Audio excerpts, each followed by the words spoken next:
Hey everyone, welcome back to BPX After Dark, broadcast live each Thursday night at 9 p.m. in Twitter Spaces at Radish Digital. That's digital with a J.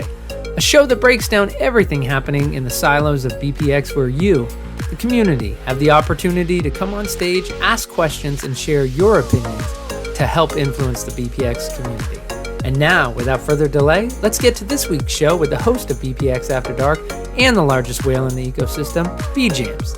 Hey everybody, this is Discord Slappy White with Radish Digital. That's digital with a J. And you can find us at radishdigital.com. We cover different things going on in Web3, but primarily for right now, block packs. And a big reason why we do so much with the block packs is, as folks who've been involved in Web3 for years now, definitely best in class block packs and how they execute their team, their products, their future, so many things they do right. And probably because probably the reason why we're so impressed with them is that they have a 1 foot in the physical world and 1 foot in the digital world, which is really, a lot of folks have tried to leave the physical behind and go straight to digital.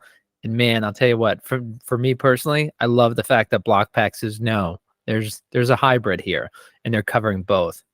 So I'm going to introduce the host of BPX After Dark. This is a special BPX After Dark. We're coming to you live from Meet, and we're focusing on the newer folks in the community, just to cover the topics we've covered before, but also to answer their questions. So with that, I'm going to introduce the host of BPX After Dark, who's going to remain hidden, I think, and not show up on camera, B-Jams. Thank you, Sloppy. Yeah, you got it right.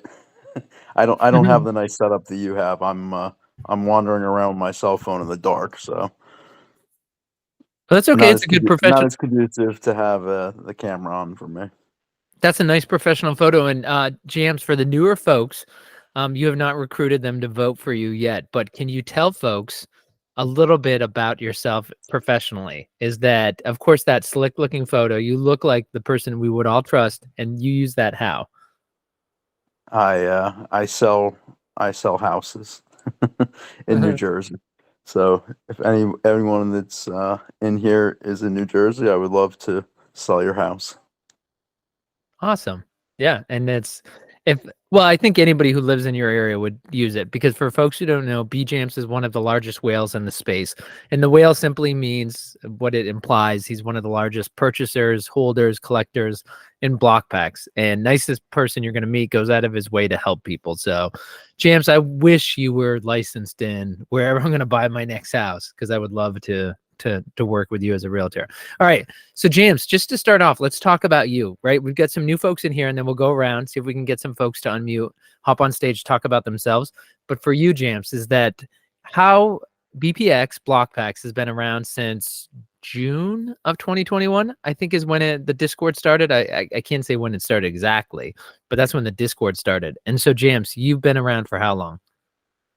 Since I think my join date was the beginning of August, 2021. So yeah, I at the time I thought that Web3 was silly. It wasn't something that I had really any interest in, but I had been friends with the Frenchie for years, in like card collecting communities. So, and I certainly respected him. So when he came to me and started explaining things, I didn't really love what I was hearing, but figured I would give it a shot just just because it's Frenchy. And here I am. I guess you would say I ended up liking what I saw. Yeah, and do you want to share with folks the picture you shared the other day of the text you had with Frenchie before this all started for you? Yeah, so I went back. The way that Frenchie and I used to communicate was on Facebook Messenger. So I just went into our chat and typed in the letters NFT to see what came up. And the first time we mentioned it, I was like, yeah, I mean, I kind of think these things are silly, but I'm not opposed to making some money. And that was, I guess, if I only knew then what I know now.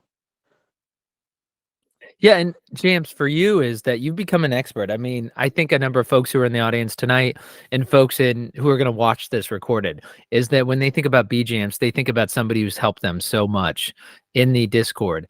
And you really become a subject matter expert. It's you'll never profess to know more than everyone else or know all the answers, but James, as you know almost as much as anyone in the ecosystem. So the amount of growth you've had over 2 years, like that's something that you can address for the newer folks. They're coming in, they feel like they just stepped on the track at Daytona and the cars are going by 200 miles an hour.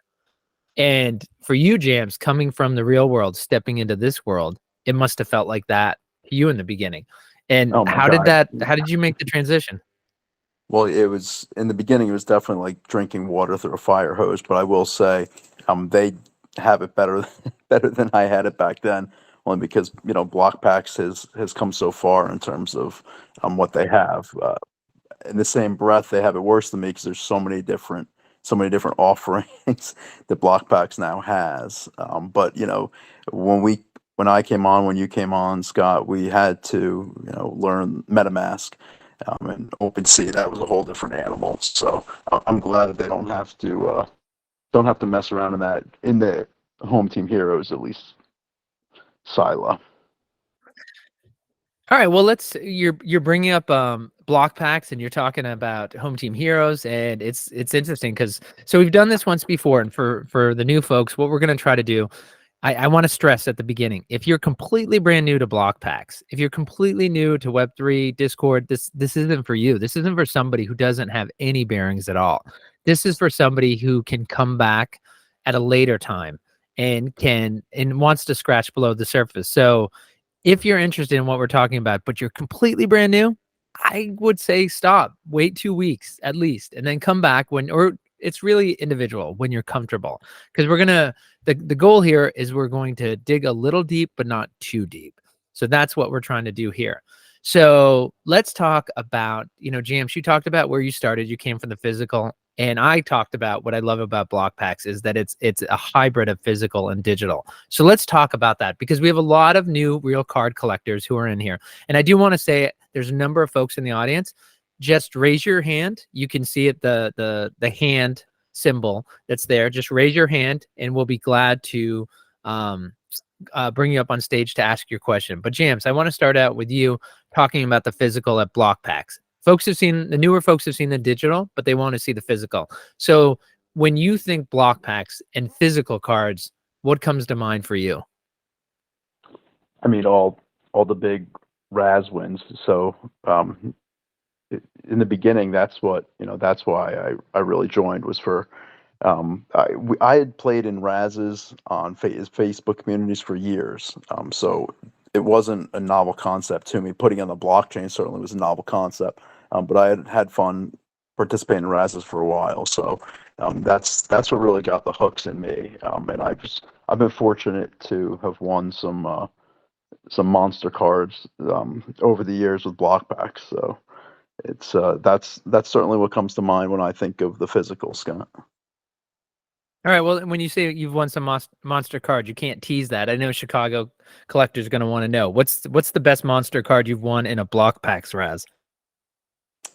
The 52 mantle. It was a PSA 1, I think, but it was dead centered. Like it was absolutely dead center. So it was, yeah, that was my favorite and probably the most expensive. Can you share the value with us? And it's okay if you don't want to. Um, yeah, well, I can. I'm just trying to think what I sold it for. I think mid 20s. And you're not talking about $25, right? No, it was like around 25 grand. Yeah, I don't that's I don't know insane. I don't remember exactly, but it was right around there. It was one of the nicest eye appeal PSA ones I've ever seen on the front. Now, was that hard for you, James? Because for folks who don't know, of course, I don't think you do anymore because I think you've downsized. But at one point, you had the largest what? Um, well, I mean, I have a few different things. I I thought it was have the mantle inscription. Yeah, I mean, I had one. No, I didn't have the biggest. I had one of the biggest mantle inscription collections on baseballs. I know of one person that had a bigger, and there could have been others, but I'm pretty sure I have the most Jeter inscribed baseballs, and I have Oh, a I have a huge hoard of Jazz Chisholm first Bowman Chrome autographs. wow. Yeah, the Derek Jeter. Now that makes me envious. All right. Well, so James, is that you talked about the RAS, which that brings you the physical, and of course they're still doing it at block packs. For the newer folks, they're tinkering with it. So it's actually, and you'll find that block packs does that a lot. You It's not like they invent the Model T and they let it run for 10 years and then they're like, well, maybe we should put, a second gear in this car. They tinker with it. They're trying to Jeff French and the team at Block Packs are always thinking how to make it better. So the RAS are still around. They've changed a little bit this last time, and it's hard. I don't think either Jams or I can say what it's going to be next time because I'm sure it's going to be different than what it was last time. But going along with the physical is that what about the auctions, which are about to start up and the newer folks have not seen yet? We used to have them once a week, every Sunday, ending at 9 o'clock. When they first started, it was about 50 items, and it was too much because everything started closing at the same time. There weren't enough people in the ecosystem to really chase 50 cards closing at once. And so they tinkered with it again. It's not a bug. That's a feature of block packs. They are very receptive to the community and feedback. And so they brought it down to about 10 items ending every Sunday. And that did seem to be a sweet spot. I actually think we could probably grow from there. And it'll be interesting to see what happens when auctions start. And they did have auctions here and there. But for you, Jams, did you bid in any of the auctions and did you win any of the physical items out of the auctions? Oh yeah, yeah. I was only because at this point, by the time the auctions came around, I mean, I still have cards. Don't get me wrong, but I'm definitely much more focused on my digital collections. So I wasn't really chasing it as much to hold on to. So the only time I would chase something in an auction would be if I thought I could, flip it for some kind of profit. So but I did well. Yeah, a lot of this kind of smaller $500 to $1,000 cards, but then I did get some. I know I What's don't the even best? remember what What's it the was. best? What's the best flip you had in terms of how much did you pay for the card at the Block Packs auction? How much you flip it for? Man, I don't remember. I know it was a Joe Burrow card. It was a big one. It was like I think I paid like 200,000 BPX or 300,000 BPX, and I don't remember what that was equivalent to, but I know the profit on it was like five grand, I think, which was which was pretty, it was pretty good. Yeah, it was probably back during that day. It was probably about 4 to 5 cents BPX, so it was probably an $8,000 to $10,000 card. Does that sound Yeah, about right? no, it was more than that. So maybe I must have paid more than that because Yeah. it was more expensive card than that. It was it was somewhere in that 15 to $20,000 range, I think. Okay. All right. But you were able to turn that into and that's one of the things that you got watching the auctions. You mentioned about the lower dollar one. Of course, not everybody has enough BPX to buy $15,000 cards, but I know a number of people, yes, they were buying the lower dollar items either for their personal collection or for flipping them. And of course, the auctions are going to start up. Just to let folks know, they do some digital collectibles in the auctions. It's not a lot. They sometimes they'll throw in an NFT here and there that folks want to collect. It won't be a random one. It'll be one that's desirable. But for the most part, what we're talking about is just the physical. And then the tokenization of your asset. This is my personal favorite. My wife's active duty military. We move at least once every 2 years, if not sooner. And so sometimes we move ourselves, sometimes if circumstance dictate, we have to have somebody move us. And so the thought of all the items that get broken and stolen every time we move it is daunting to think about. My favorite card that I've bid on and won in an auction was a patch autograph Mariano Rivera, Andy Pettitte, Derek Jeter slab. And I love this card and it kills me not to have it to display it. But between the movers breaking or stealing it, and even worse, the humidity, is that we move into a new place, we're leaving an old place, and just the doors are open from moving all day, and we're in some southeast swamp state where the humidity is just going to curdle everything inside.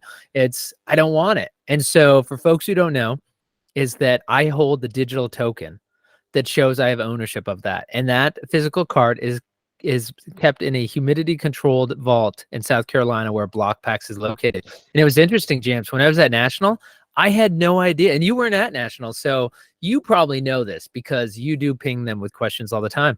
I didn't realize they had so many cards that they were renting like bank vault space, like old banks that or buildings that used to be banks, and there's just a ton of vault space because they have so many cards.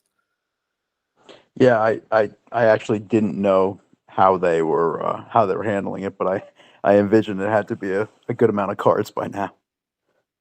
Yeah, I mean, Jeff is, I'm sure, a good question to ask him the next time is, are they planning on a warehouse, some kind of, humidity controlled warehouse? Because it's just going to keep, I mean, right. That's the whole goal of this is that. So how many tokens would you say you have, James, where you hold the digital asset and they keep a physical card for you? How many do you think you Not hold right now? You mentioned, go ahead. not many at all, because honestly, anytime I was trying to win them, it was to flip that into either cash, or BPX to buy digital collectibles in the ecosystem. So my goal was never to. But the other thing is, I never redeemed one with the intent to then keep it in my collection. If I wanted to keep one, and I would definitely just keep it on the blockchain. Okay, so if you're going to keep one for your PC, you would keep it on the blockchain and let BlockPax house it. Oh, 100%, 100%. Because I could, Okay. it makes it so much easier for me to sell at any time. And if I ever do want it, I could certainly redeem it at that time. Right, and of course, for folks who don't know, is that it's fully insured and bonded.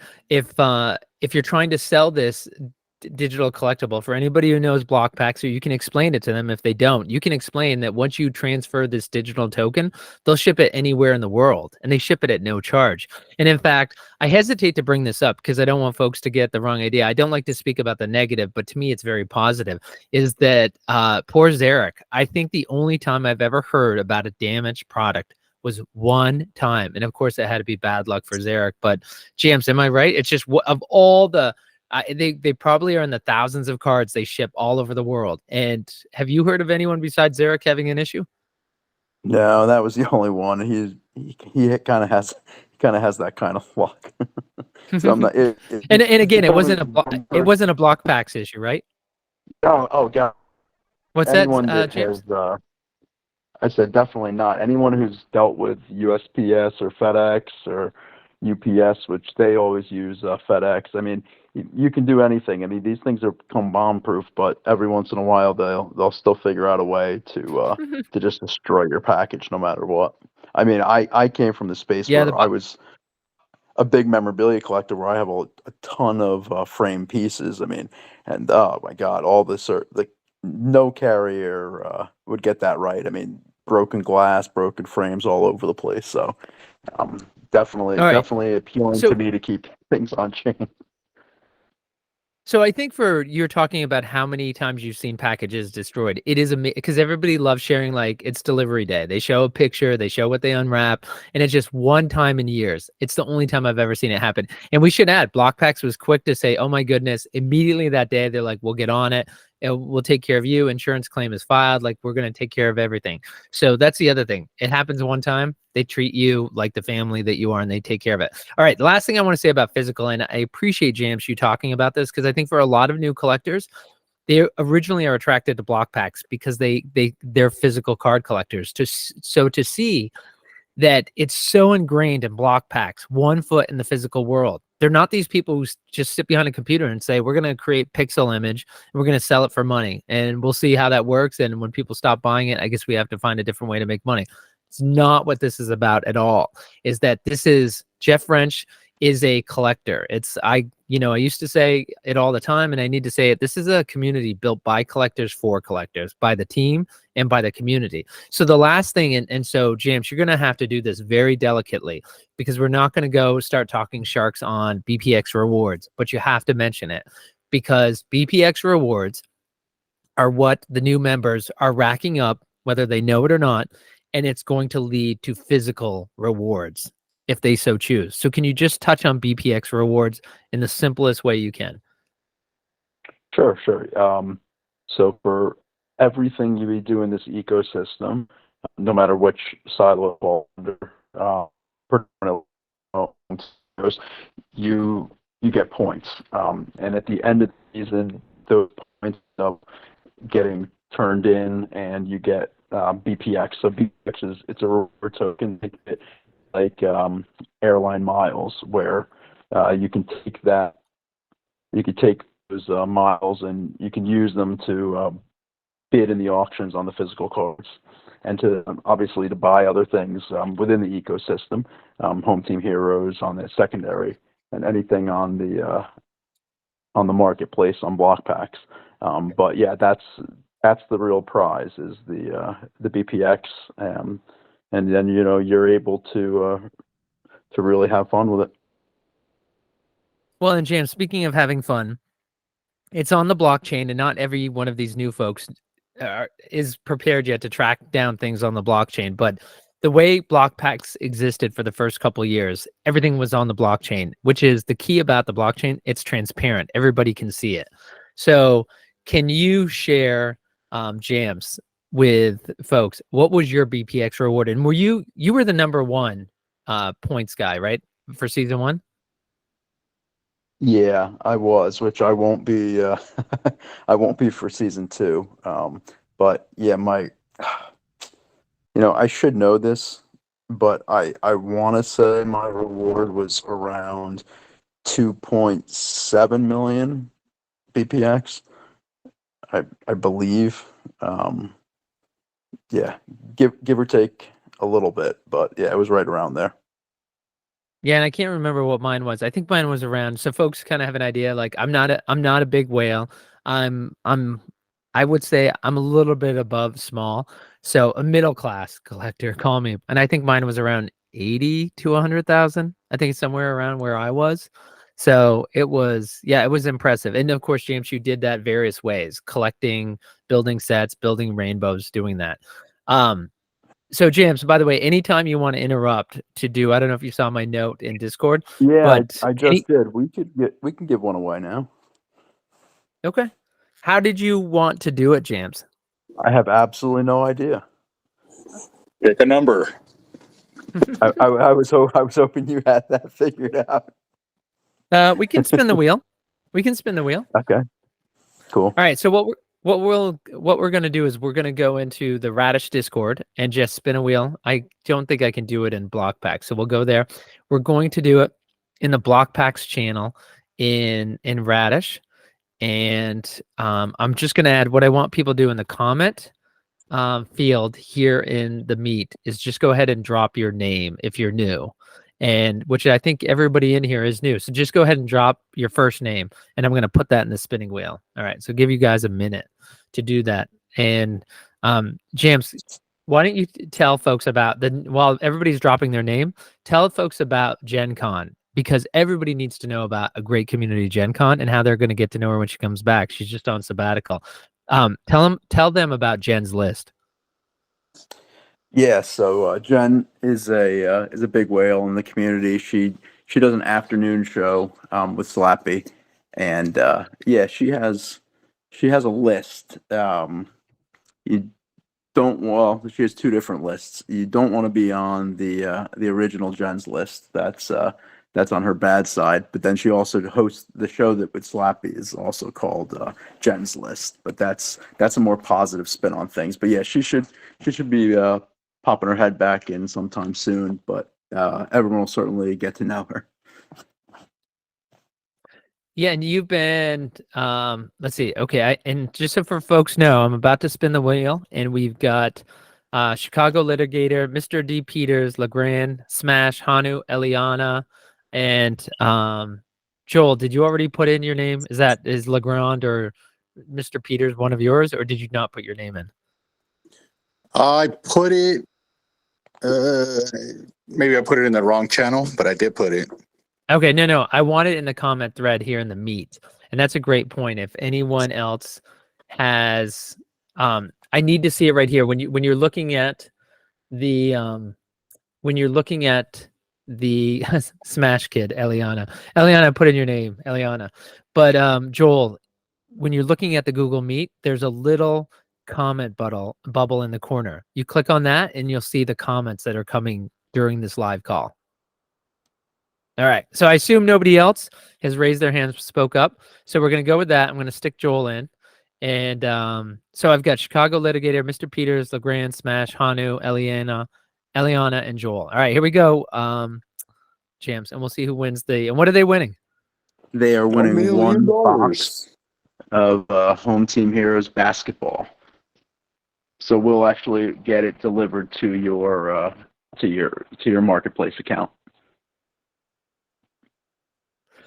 Okay, so the Chicago's gonna love this. Is the image is frozen on Chicago Litigator, but the winner is Jams. Are you looking at it?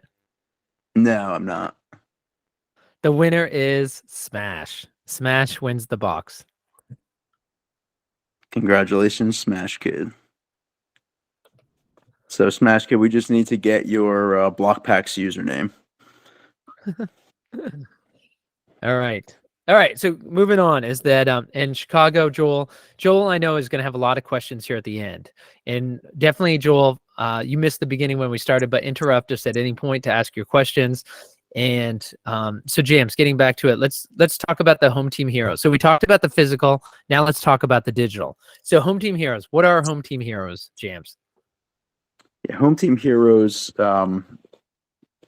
They're based on favorite players of different people. So the first season was baseball, then football, then basketball. So for baseball, for instance, like one of them is inspired by Ronald Acuna. They're not actually the player themselves, but they're a superhero that's inspired by, and that's their favorite player. So then you have Showtime, that's Otani, and then we went over to football. And the cool thing about them is you can collect them in a lot of different ways.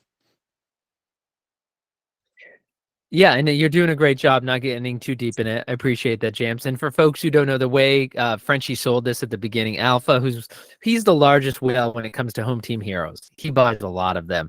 And I love the interview Gen Con did with Alpha, where Alpha talks about she asked him, like, why do you believe in this so much? Why do you believe in this part of the project so much? And he said he was listening to Frenchie, and Frenchie goes, there's this fan, and he bites this radioactive hot dog, and then he becomes this Home Team hero. And Alpha's saying, like, what is this guy talking about? But then he listens, he's like, this is brilliant. It's also brilliant, Jams, for a legal reason, isn't it? Yeah, I mean, because trying to get licensing with MLB, NFL, NBA to license out the player's likeness would be, I think it would be pretty futile. Yeah, and so this is because a lot of folks will say, well, how can you have a Showtime? I will say it gets hard to remember the players' names because, James, once you got to know Showtime instead of Shohei Ohtani, be honest, did you have a hard time remembering what the name was for Ohtani? Did you ever catch yourself and call him Showtime instead of Shohei Ohtani? Yeah, I did. Not even by accident. I mean, it was kind of fun to have rolling off the tongue. All right. So we've got the Home Team Heroes. It started with baseball. This is the very first season. And we should add, when we talked about BPX seasons, we've had one season where they said, whatever you have in your wallet that you've collected for block packs, you're going to get points. We're now in season 2. The seasons do not go by the calendars. The seasons are not predetermined. Right now, we don't know when it's going to end. I think we're expecting it to end around March, right, James? Isn't that kind of the idea? Yeah, I think that's what my gut tells me. But yeah, like you said, it's not defined. But it's not like one day you wake up and like, oh, surprise, season the season's over. There will be advance notice. Much advance, that I'm not sure. But it's not going to come up on this huge surprise or anything. No, but you bring up a really great point. And when we knew that season 1 was going to be coming soon, in fact, they usually tell us that they're going to tell us. And that's when you should finish building rainbows and sets, because what inevitably is going to happen, just like you're seeing right now with the purchase of Home Team Hero basketball. I got to tell you, James, I don't remember a time. This is insane, because I honestly thought basketball was going to be the weakest of the three. And it'll be interesting to see what the sales are, or if BlockPack shares that with us. But I mean, there's no doubting, right? Football is king in America. Baseball, they're hardcore fans, right? Collectors, you love baseball cards, so it's going to be a natural fit. But basketball there's a lot of avid fans, but it probably will fall short of the other two. With that said, James, I don't remember for either other two sports people begging for people who want to lend their geek out so they can buy more in the geek presale. People are desperate to buy more right now before the deadline at midnight tonight for geeks. Have you noticed that, or is it just me? Yeah, no, absolutely. And I think that the way that he's doing it in terms of whatever doesn't get sold gets distributed pro rata is helping drive that a little bit. And one thing that's pretty cool about that is we will know how many get sold. Not like in other ones. We'll definitely be able to tell what percent sells, because whatever percent over what we bought that we get. I think we can reasonably assume that that's the percent that didn't sell. Well, and it looks like Smash just posted, I guess, a few minutes ago that basketball just sold, well, so far, and of course there's 2.5 hours left, has sold 92 to 95% of the NFL. Does that shock you for geek presale? Damn, yeah. I mean, it does. Only because football is actually it's the most popular of the three in terms of fantasy by leaps and bounds. And the second one would be baseball, and then basketball's obviously kind of down the line there. Although I used to enjoy playing fantasy basketball. I haven't played in years, but I do think fantasy basketball is fun, but it just doesn't have the user base of the other two. Yeah, for sure. And I think it's worth mentioning too is that we did have a comment here in the chat that said that Frenchie is hoping to kick off baseball on opening day. Also, Emilio mentioned that licensing kills margins, talking about the fact that this is not based on the actual athletes. It's based on the heroes inspired by them. So getting back to the Home Team Heroes, which is, for folks who are newer, we're glad you're here. And to be honest, you're part of the new strategy, is that we're going to just touch on the other silos and block packs for folks who have come to block packs, love the Home Team Heroes, want to know more about what else are they doing. I like the team. I like their concepts. I like how they manage things. What else do they have? Home Team Heroes is just one part of their organization.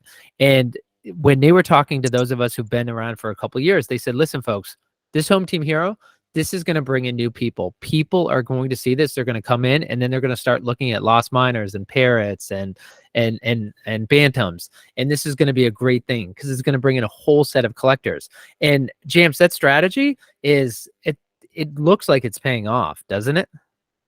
Absolutely. I mean, it's just, it's finding something that people can really relate with, and the onboarding, like I said before, it's just become so much smoother. This marketplace to me changes things big time, because I mean, it really is giving people the opportunity that even if everything else was the same and put in front of them, that they just would not have taken that next step.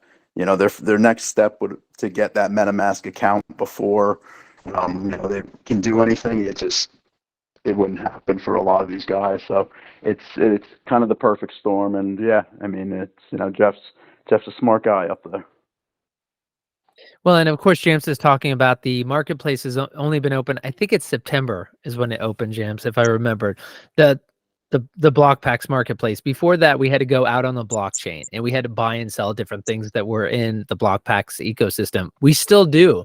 There is 90% of what BlockPax has, we buy and sell on the blockchain. It's actually not done on their BlockPax marketplace. The plan is to bring most, not all, but most of that onto the marketplace. So you are able to see everything there. So to wrap up with the home team heroes are, if you're somebody as a kid who like collecting baseball cards or football cards or basketball cards, this is the next generation of doing that. You're collecting digital collectibles of their fans based on the athlete that inspires them. You collect them and then you build rainbows and you build sets. So what will happen is that there are 6 different weapons. There's the origin, and that's only going to happen this year. And actually, Jamps, I think I forgot that when baseball first came out, that origin was only going to be this year. I thought origin and the 5 weapons would be every year. Did you know they're dropping origin after this year? No, I didn't. And now I wonder, are they gonna have 6 weapons? Like, will they replace it with something else, or will they just go with 5 weapons? All right. Well, I'll double check on that with Frenchie. I'm pretty sure in he's done so many great spaces over the last couple months. I am 90% sure I picked up on that the origin was just going to be, because it's the origin. It's when this Home Team Hero collection created. It also will be interesting. They plan on introducing more sports. So I assume that every time a sport is created and added to the portfolio, there will be an origin that first time. But of course, the 5 weapons, and James is going to stop me before I start going down the shark hole, but the 5 weapons are fire, ice, magma, bio, and titanium. So what happens is, in baseball we had 25 home team heroes. In football we had 30, and basketball it's 31, isn't it, James? Yeah. 31. And so if you want to collect the base set in each of the sports, for instance, in basketball, you would have to collect 31 if you just want to get it, each one in the origin. But if you want to get each one in each weapon, it's 6 times 31. So it's 186 that you need to collect. And what that does is, we talked about the BPX rewards before. If you make sets, they get multiplied. There's a multiplier that you can find on the BlockPacks website. It will tell you how much you're multiplying. But the more you build these sets, whether color sets, weapon sets, player sets, and rainbows, you get extra points. So the key thing is, we can talk about that more another time. Just know that it is a game to build in BlockPacks with your home team heroes. And why are you doing that? Well, if you're a collector and you like to build sets, that's why you're doing it. You're also doing it for BlockPacks rewards. James talked about he got over 2 million rewards. He did that because before Home Team Heroes, there were things called infinite moments. He did the same thing with those, and that's a big part of how he got a lot of his points. So, and we should say, this BlockPacks marketplace, when it first opened, the functionality was buy, sell. And then we got the set builder. And so, James, before we get off Home Team Heroes, and I really want anyone like Smash or X3 or anyone who wants to speak up and ask about the set builder. But James, you of all people, you love building sets and rainbows. What was the game change for you when they introduced the set builder, and explain what it does for folks? Oh my God, yeah. No, the set builder it's a huge game changer. It tells you what you're missing to complete any kind of set you want to know, or any rainbow. And on the rainbows, it even goes a step further, and it'll tell you, okay, if you add this one and this one, it'll give you 150,000 points. Like, it'll tell you exactly how many points you're gonna get by adding the different heroes that they're telling you that you need to complete that rainbow. So yeah, before that, we were all working on spreadsheets that we were manually updating. So this was a huge time saver for us. And James, it looks like Chicago Collector has a question. I know David Peters asked, is there an easy way to build sets, which you touched on, but Chicago, did you have a question? And then David, in the comment chat, if you can tell us, if you want us to give you a little more detail about that, or if that answered you. Go ahead, Chicago. Yeah, I have a quick question. First of all, I'm a 100% physical collector prior to this environment. So I've jumped in hook, line, and sinker. Jamps is sort of my mentor, and we've become friends. So yeah, I echo everything that you said at the beginning. He's an expert. He answers a multitude of my questions. So the question I have, I think we asked it on a prior podcast. the set builder's, fantastic. I utilize it all the time, but it gives you what you need in a descending order as opposed to an ascending order.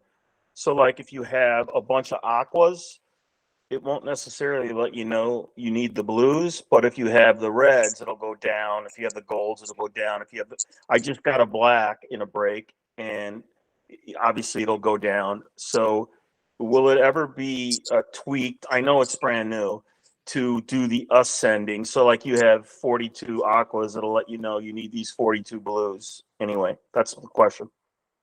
I mean, I'd be shocked if the answer wasn't that yes, eventually you'll be able to do that. I think eventually we'll be able to sort in a lot of different ways and be able to see our holdings better than what it is now. But I can't speak on exact specifics that they're going to do. But I'd be very surprised, shocked really, if that wasn't something. Again, I don't know if I'm not saying tomorrow, but I'm sure in version 2 or version 3 of the marketplace, I would think that something like that would definitely be there. Jams, you should Jams definitely, as someone who invests heavily in the space, obviously BlockPax listens to him, is that there are a lot of business folks in BlockPax, in community members, and you all know the 80-20 rule. So Jams is the nicest person in the world, but it's obviously smart to listen to one of your biggest customers. And so Jams, I will say, while Chicago is speaking, Legrand said, agreed 1,000 or 1,000,000% what Chicago's saying. Smash said, I'm really just understanding the somewhat backwards nature of set builder and getting used to it. So what's interesting is it definitely seems like from the newer folks, it's a bug. And so what's really hard, Jams, is, and this doesn't make it right. And I want to say, I stick up, it goes pretty well, Jams, the new folks and the folks who've been around for a couple of years, because inevitably there's going to be a little bit of friction. And so for folks who've been around for a couple of years, Frenchie's been talking about having his own marketplace. I don't know when it started, but it was a long, long time ago. And we thought, well, I mean, I don't want to say I never thought it was going to get here, but I didn't know when it would get here. And it just was something that was going to happen a long time away. So when it opened and we could buy and sell and we could get away from the blockchain, we could get away from paying gas fees, we could get away from clicking on links that could compromise our wallet and everything could go away from it. People were like, this is awesome. I can buy and I can sell. When it first opened, folks, the BlockPax marketplace, there was no set builder. There's a lot of nothing there. And so for folks who've been around, we love it. But Jams, I think it's important when BlockPax is trying to go to Web 2 people and bring them in, and it's just interesting to hear kind of how they feel about it. So it sounds like there's strong feeling about that, the set builder. Yeah, no, absolutely, and I can tell you with 100% certainty, it was always in Jeff's plan to have a marketplace, because literally the first day that I was on OpenSea messing around, and it was really clunky that day, and everyone was having problems. And I asked him, I'm like, so when are you going to build something like this? He goes, yeah. He's like, we are. He's like, but it's going to be a long process on that one. So he's always had it, but then he accelerated it and to get it to the finish line for us. Because OpenSea really became unmanageable with the new Home Team Heroes collection. So it had to be kind of rushed. But I mean, it's amazing right now compared to what we were used to. But there's definitely improvements. I don't think anyone would tell you that there's not improvements that can be made to it for sure, and they will. Well, and we should add that the first 30 days that the marketplace was live, what I loved about Entropy is that he's the head engineer over at BlockPax.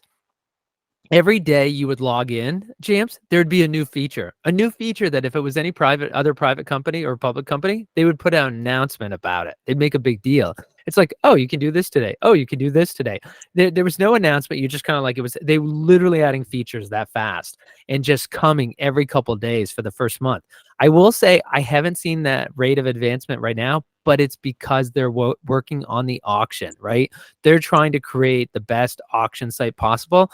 Whereas before, you were bidding in BPX on the blockchain. And of course, now they're going to incorporate credit card auction bidding. And I'm can't wait to see what's going to happen with the auctions, Jamps, because I know Entropy and the engineering team, that's what they're focusing on right now. And so the features that they're going to have, I can only imagine what it's going to be like. Yeah, that's, they have to prioritize. And it's not that it's not an important thing, because it is. And I mean, I'm looking forward to it as much as anyone, trust me.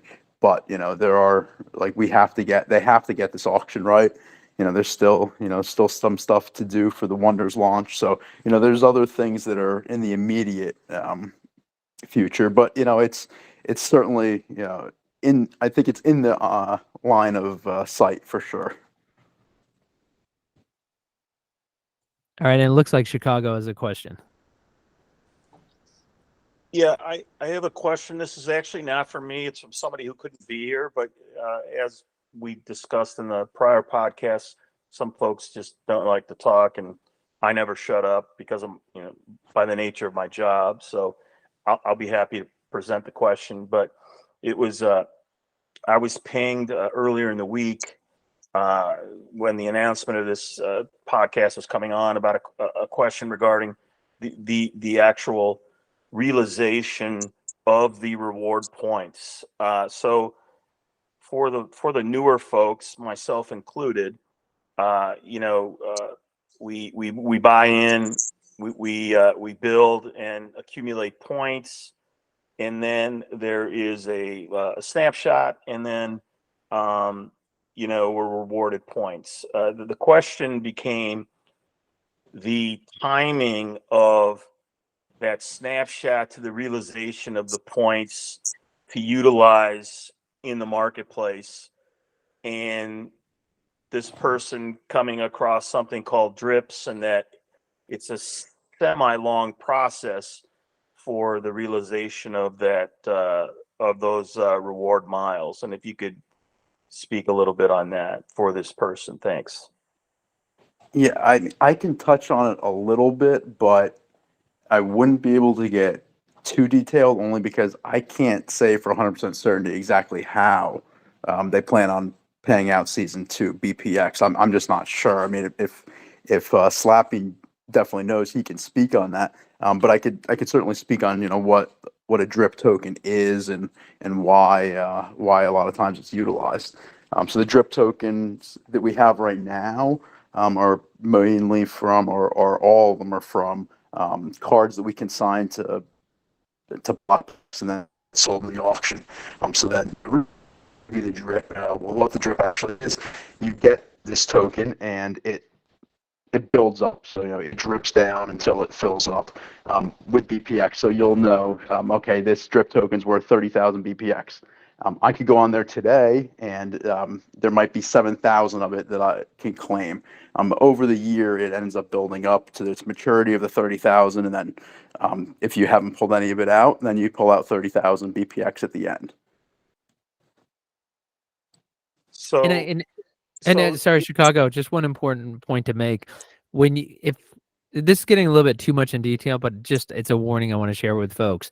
There is an image attached to these drips. And for most folks listening, we're just going to touch on this in Chicago. We can come back later because I don't want to put this way over most people's head. A lot of people haven't heard about drips, but you'll see an image of the drip.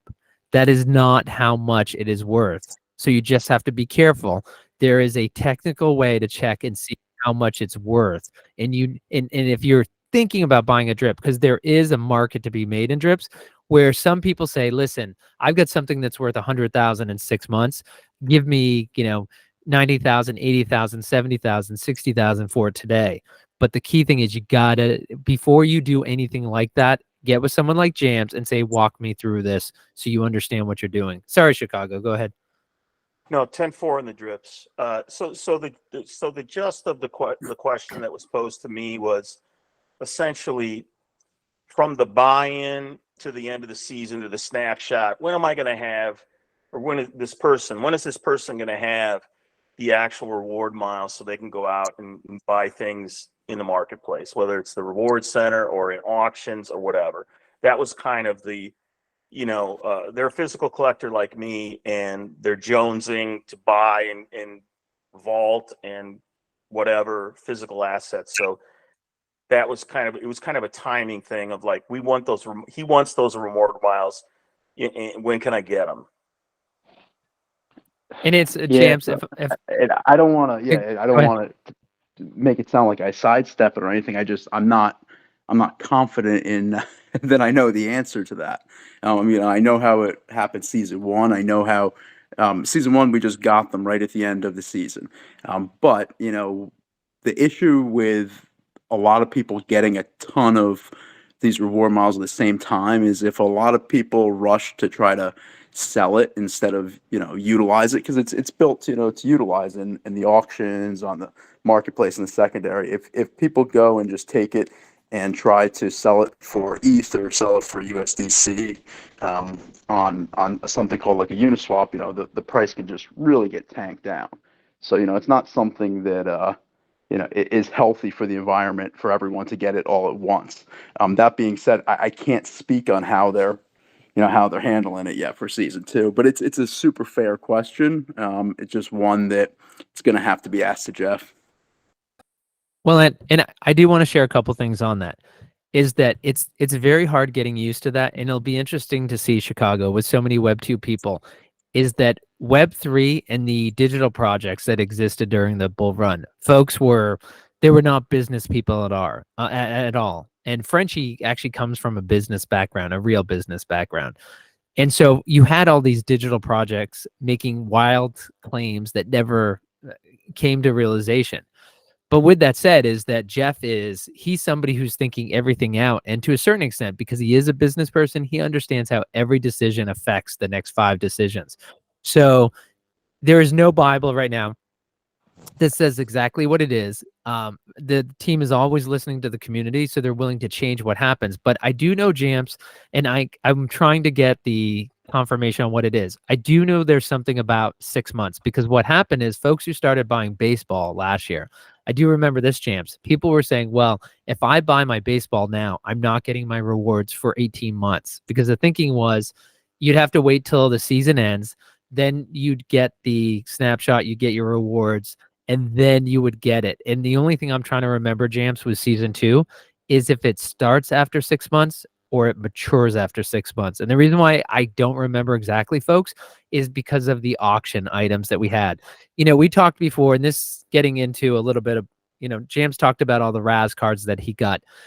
To make the auction a success, get people excited about it, to talk about it, is that they gave us Jams, I think what they said is if we gave our cards and you were allowed to consign your personal cards, I know Joel would have loved this. He would have sent 6 million cards in, is that you could send in your card and they would give you the hammer price plus 120%. Wasn't that the deal, Jams, for the first wave of consignments? Jams, are you frozen? All right. Well, and in Chicago, you can hear me, right? It's Jams that's We frozen. could hear you. Yeah. Okay. He recently confirmed with me that at least it's still now, and I think I have an email in the James that it was 80% of the value of the agreed value, and then 40% in credit. Yeah, so Yes, it is still that. Well, no, that's actually a change. But James, you're back now. Oh, I didn't know I left. Did I cut out? Well, no, just the volume is that when I was saying, so Chicago just brought up the current deal. So right now you're getting 120%. But James, correct me if I'm wrong, but the very first wave, and this is how Frenchie does stuff. This is why it pays to be early. This is why you're lucky. It is still early here at BlockPacks. Those of us who consigned our cards for the very first wave of auctions, he offered us, I'm not saying 120%. He was offering us 220%. James, it was, we got the hammer and then we got the hammer plus 20%. Wasn't that what we got for the first week? We got the hammer and then we got the yeah, that's exactly what it was. 120% on top. I had to think about so it. Yeah, I mean, because part of the problem, right, is that we're not gold. He wasn't gold in auctions when it started off. So you don't have the same audience. So before you were going to put a $15,000 card up for auction, right? You're taking a gamble handing this over to BlockPacks. There's no nice audience. thing is we got it up front, whatever the hammer was, we took that up front, and then we had to wait on the drip for the 120%. So BP took the buyer's premium, on that auction in the meantime to float for something. But then, afterwards, we got that 120% in the drip. So that's where most people's drips, in fact, it might be everyone's drips right now, came from. Okay, and so I don't have an answer to that right now, Chicago. But I do know there's a 6 month. It either matures at 6 months or begins at 6 months. I think it matures at 6 months because I think that, something. We'll have to check on that. But there definitely is this. There definitely is a 6 month issue after they take the season snapshot. So there will be some delayed gratification, right? And of course, once you start getting into season after season, then it's going to be okay. But when we're starting off these block pack seasons, that's where it's going to hurt the most because, of course, when you're just coming in, you have to wait for that first one, and then you'll be on a yearly schedule, right, James? Oh yeah, absolutely. And one thing to know, if you want BPX for something before that, it's not like you can't go out and get it. You can. We would walk you through how to go out there and purchase it. I mean, even though I was rewarded the most on BPX, I'm probably the one that's buying the most buying the most BPX right now on the secondary. So it's not just there for new people to buy. So yeah, I mean, if there is anyone out there that wants to, we could certainly walk you through. It's a pretty painless process. And I will say the final thing, James, and see if there's any final comments you had. But I will say about the reward points for season 2 and buying. This is not a bug. This is actually a feature of what Block Packs does. This is not a project where they're looking for flippers. They're looking for people who are going to come in and trying to get an angle, disrupt the market. They are not looking for people. I remember one of the earliest conversations I had with the owner of the project, Jeff French. He did not want any of his prices skyrocketing 90% overnight, like what was happening in the digital world in 2021. Because he knew that what would happen is it couldn't sustain that. It would go down the next day, and he would have a whole bunch of people in his community that just lost 90% of his value. He is a conservative business person who wants to see slow, sustained growth. He wants growth for him, for you, but he wants it sustainable. And so I will say is having the rewards. People look at it and they say, I'm not going to get the rewards till when you started in baseball this past spring and you're thinking, I'm not going to get my full rewards for 18 months. That's a feature. That's not a bug because they want folks who are collecting for the long term, not somebody who's just going to come in, flip, get out right away. They want people who are going to invest. But James, anything And else you want to say? yeah, I mean, there's other opportunities also to get them. Like as of right now, I mean, they haven't put an end date yet on the 10%, 20%, have they on the marketplace? No. The last I Yeah, heard they so hadn't. Do you want to explain that? absolutely. Anyone that if you're going out right now and spending BPX on the market on the secondary to buy different home team heroes to make sets or build rainbows, you're gonna get 10% back on whatever you spend. So let's say you spend 1,000 BPX, you know, or let's say you spend 10,000 BPX. Um,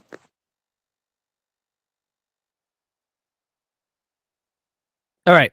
It looks like James left the meeting. For folks who don't know, this is kind of the joke. James has been doing shows for years. All right. And um before James hops back on, he's been doing shows for a year. It's not just Android, it's also his basement stinks. He has the most worst reception. We've tried airplane mode, hooking directly into his modem, and nothing works. So James, you back? yeah, I'm Okay. back. I have no idea what I was saying or when I cut out. Well, I will say is that there was one question. That's the best place for you to start. Is that Smash said, is that in the marketplace or OpenSeas or both? And that's only in the marketplace, right, Yeah, James?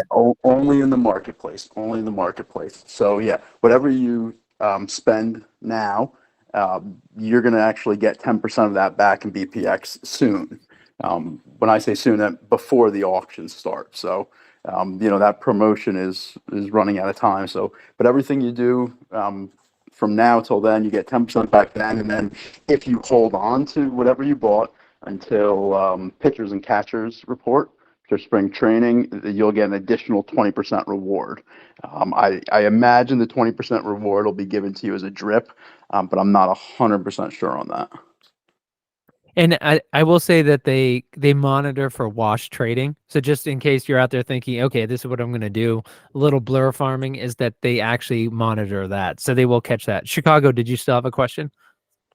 Yeah, I just how is that tracked? I mean, like I've been obviously, I'm in what, a month and a half. I came in with Smash and some of the other newbies. Yeah, I've been buying stuff left and right, selling, buying. How is it tracked for the 10%, 20%? Yeah, I mean, for you to track it on your own would be not fun. I mean, I'm not. You can look in your activity tab, so you could always go back through it. That being said, they're just going to do a poll where it's Wait, hold going on, to. James. Hey, James, before you go any further, Chicago, you know where your activity tab is? I'm asking seriously because maybe everybody doesn't, but do you know where it is? I do. Okay, sorry. Go ahead, James. I just want to, and if Yeah, anybody I doesn't mean, but know, speak up so we it's can tell you.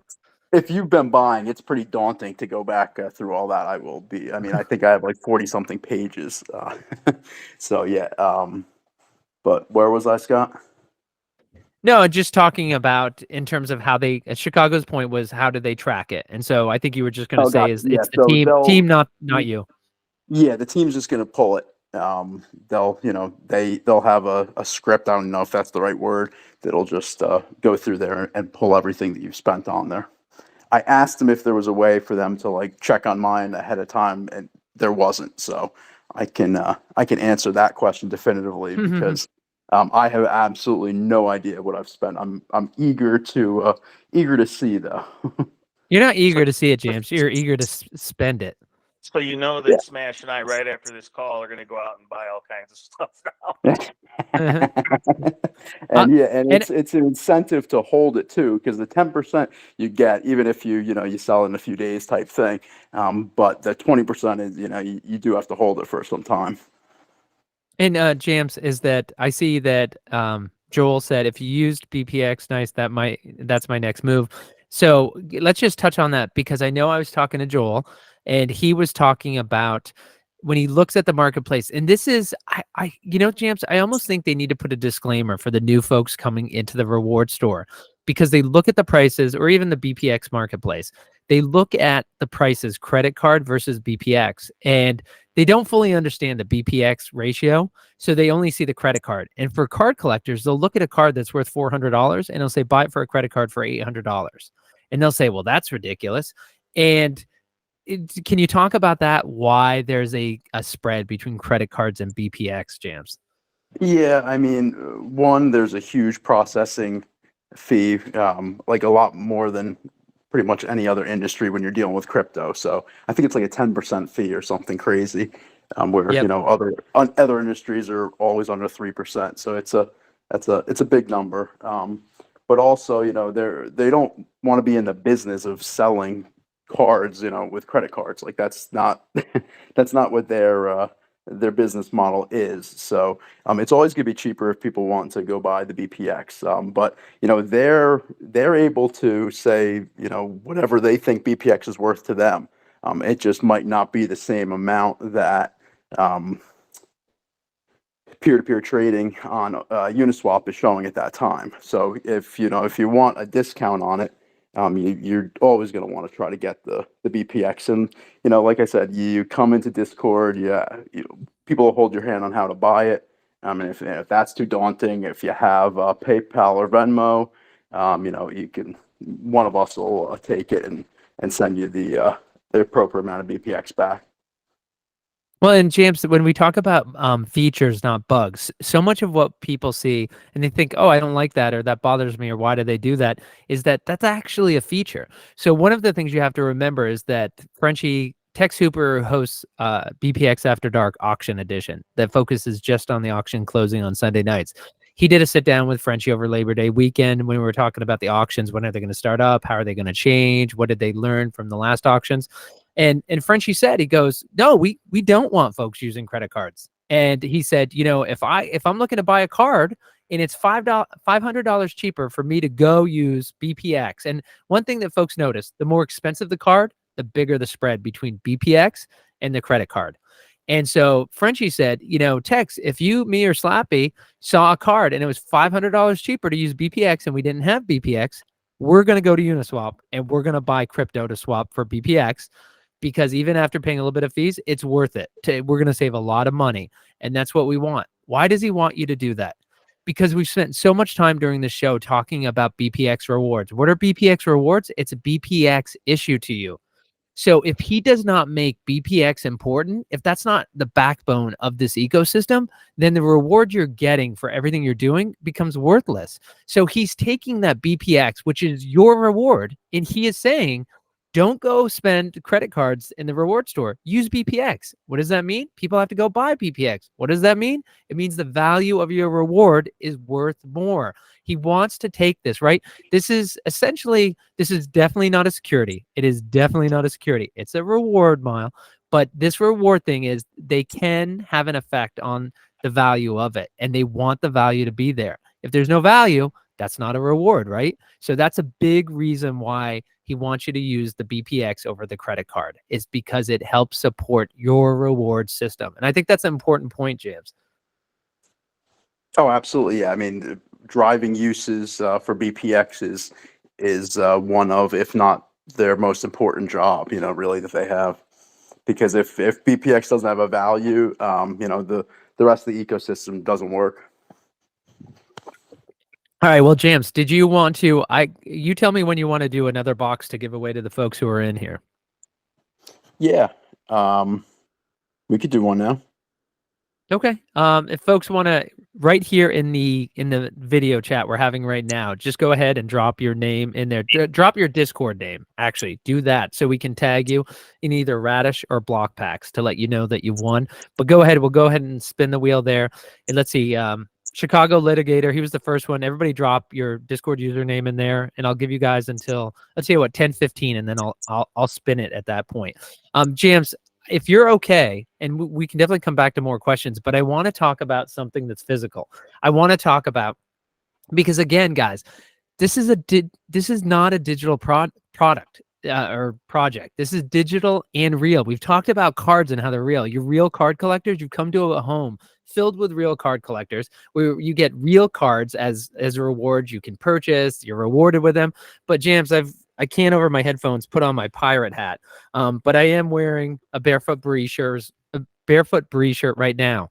I don't want to get into the parrots and pirates too much in detail. But if you own a parrot, which is something in the BlockPacks ecosystem, you have to go to OpenSea. But tell folks about the physical benefits of the physical clothes you're rewarded with.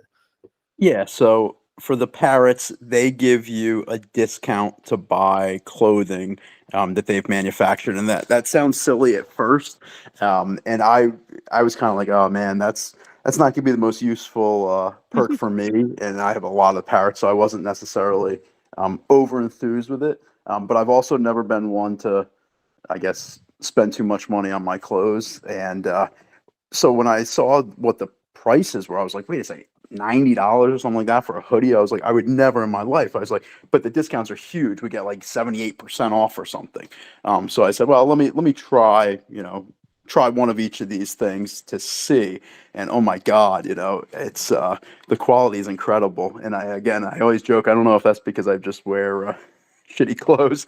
But yeah, I mean, I went back and I bought, like I bought the same, like one of the t-shirts, I think I bought 4 of every color. I mean, I can't speak any higher. I mean, it's basically my entire summer wardrobe now is barefoot. And those parrots, last time I checked, they were trading for about $175 to $200. And we should say, with that parrot, you're able to do things like buy this clothing that's actually pretty awesome. It's stylish, and I agree with James. Everybody who tried it bought more because it was really nice. You like Yeah, I'm not wearing it. here to like hawk clothing, but it's Yeah. incredible. It's incredibly impressive when you put it on. It's that good. Yeah, but it's also something to like, if I was new and I was a real card collector and I came into this, I'd be like, oh, is this all smoke and mirrors? In fact, I think it was, Yo-Yo, you can tell me what, you didn't say smoke and mirrors. You said something else with that, and which is, go ahead, Yo-Yo. Did you say it? Or Chicago, did you say something? No, I told you on a phone conversation my motto so far as a physical collector is until I get a physical card, this is all magic and mirrors. Yep, magic and mirrors. That's it. And so I think that to have that reticence, that caution, that's a good thing, right? You should do that because there are a lot of projects out there that are just magic and mirror. And what I love about this is that it gives you a sense of, again, the people behind block packs, they're real business people. They understand real business models. They actually have a clothing line going now that's associated with this. Is that they have the ability to execute something like that. So it also tells you they're different than other people in the digital space who just say, we'll just get people to come here for hype and see what works. How much money can people give us? They're used to delivering product. They're used to working with vendors. They're used to having partners. And this is what I love about it. They keep delivering. I have real cards that I've gotten from them. I have real clothing I've gotten from them. Not to get you guys excited, but Jams, Frenchie has made it clear he absolutely is going to deliver the rum that he said he was going to deliver when there was an early part of the BlockPax project that had to do with rum, and he's still going to deliver that, right, Jams? Yeah. They've run into some big delays with some of the companies I think that they've worked with to get that done, but 100% they're still definitely gonna be rolling out a rum. Yeah. So it's for folks is, let's say, and by the way, Smash said, I just bought 2 pirates and 2 parrots. Not sure what the pirate does. Is that we can touch on bantams here in a second. And again, the parrots and the pirates brought additional benefits. That's the other thing that you need to understand. The way I actually got my first parrot, Jams, is everybody who held a geek. And it was 1 per wallet. So if you had all your geeks in 1 wallet, you got 1. If you had 5 wallets and you had your geeks spread out across 5 wallets, you got 5 parrots. But one day there was an announcement, and Frenchie goes, everybody who has a geek in their wallet, you just got a parrot. Do you remember that day, James? Yeah, I do. Yeah. So, but this is what people don't understand about the value that you get from block packs. So you had a geek, which the geek, and we'll get there. The geek is the backbone of this ecosystem. You had a geek, all of a sudden you got airdropped a parrot. You got a parrot, now all of a sudden I can get this great clothing that cost me, $20 and is like I love wearing and other things from it. And that's kind of what happens in this ecosystem. And it's like, why does he do all this stuff? It's like it gets you excited about different parts of his project. And they're different silos. They have different things going on. And one thing I will say is he's the type of person this is a partnership between BlockPax and you, the community, is that he absolutely is not looking. And let's be clear, James, is that this has been one way, is that BlockPax has been pouring into the community. They have definitely poured in more than they've taken out. And the folks who are here have been rewarded for that. And it's not just a gimmick. It's what their ethos is, which is they're not looking to take every penny they can from the community. They want to build a great community where the community gets something out of it. And hopefully we all want block packs to profit, right? Because we want this community and this project and this team to excel, right? Of course. I mean, and the thing is with the model that how they have it set up, they cannot succeed without the user succeeding also. Like it's impossible. Their business model, it makes it so they can't win without us winning. And Jeff Frenchie's had a lot of success in Web 1 and Web 2. The investment he's made into this, he said it. I'm not saying anything that wasn't said on a public spaces, but it's been an 8-figure plus investment. So I mean, this is this is not a small time thing. They have around 30 full-time employees. So this is a big thing, and I know Jeff to be successful in what he does, and again, he set it up in a beautiful way. It couldn't be more symbiotic because there is just no path for him and for the company to be successful without us being successful as well.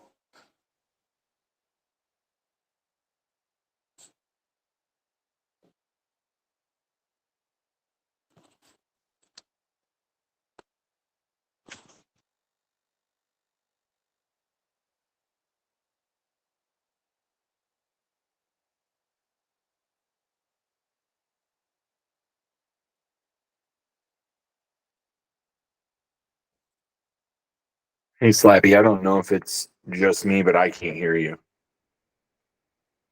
Sorry about that. I had the mute on. Thank you for pointing that out. is that let's see, James, are you back? I saw you disappear there for a Yeah, second. I'm back because I thought no one could hear me because I see you talking and I'm like, oh, I can't hear anyone now. Great. So No, I'm getting over a little bit of a cold, so I'm trying to stay on mute when I'm not talking, so you guys don't have to hear the coughing and sneezing. So, James, it looks like our winner is Yo-Yo, and so what does Yo-Yo win? Yo-Yo wins a box of Home Team Heroes basketball. So we'll just need that Discord name. Your marketplace name, and we'll get Block Packs to send that over to you. Congrats on that. Wait, so it's basketball, James, not football? Yeah, it's basketball. Oh, I didn't know that. Yeah. Yeah. Hey, I'm impressed. That's insane. I Oh think. man. Wait, let me go back to my text. Make sure I'm not giving away something All that right, I'm I not while supposed James to. is while James is doing that, I'm gonna just say, regardless, it's a box of some home team heroes. We'll see what it is. Legrand, before they left, said, "I'm getting used to it now, but it took me forever, a week or two, to figure out where I can find everything. Took me a while to realize there were 2 sites, technically 3 with open seas." And I think that's a really great perspective for those of us who are very familiar with the blockchain. We would never look at OpenSea as like a third website, but to a certain extent, it is. And this is a great time to bring up a um, a point that I shared with Yo-Yo, and for everybody else who's new, there is a Bible that you need to use when you're doing anything with block packs, because the most dangerous thing that you can do when you start getting these, like Smash has his parrots and pirates, and you talk about wonders and everything else, is links are very dangerous to click on. You're used to Googling things and clicking on something in the search results. Never do that in Web3. Never do that with any link having to do with block packs.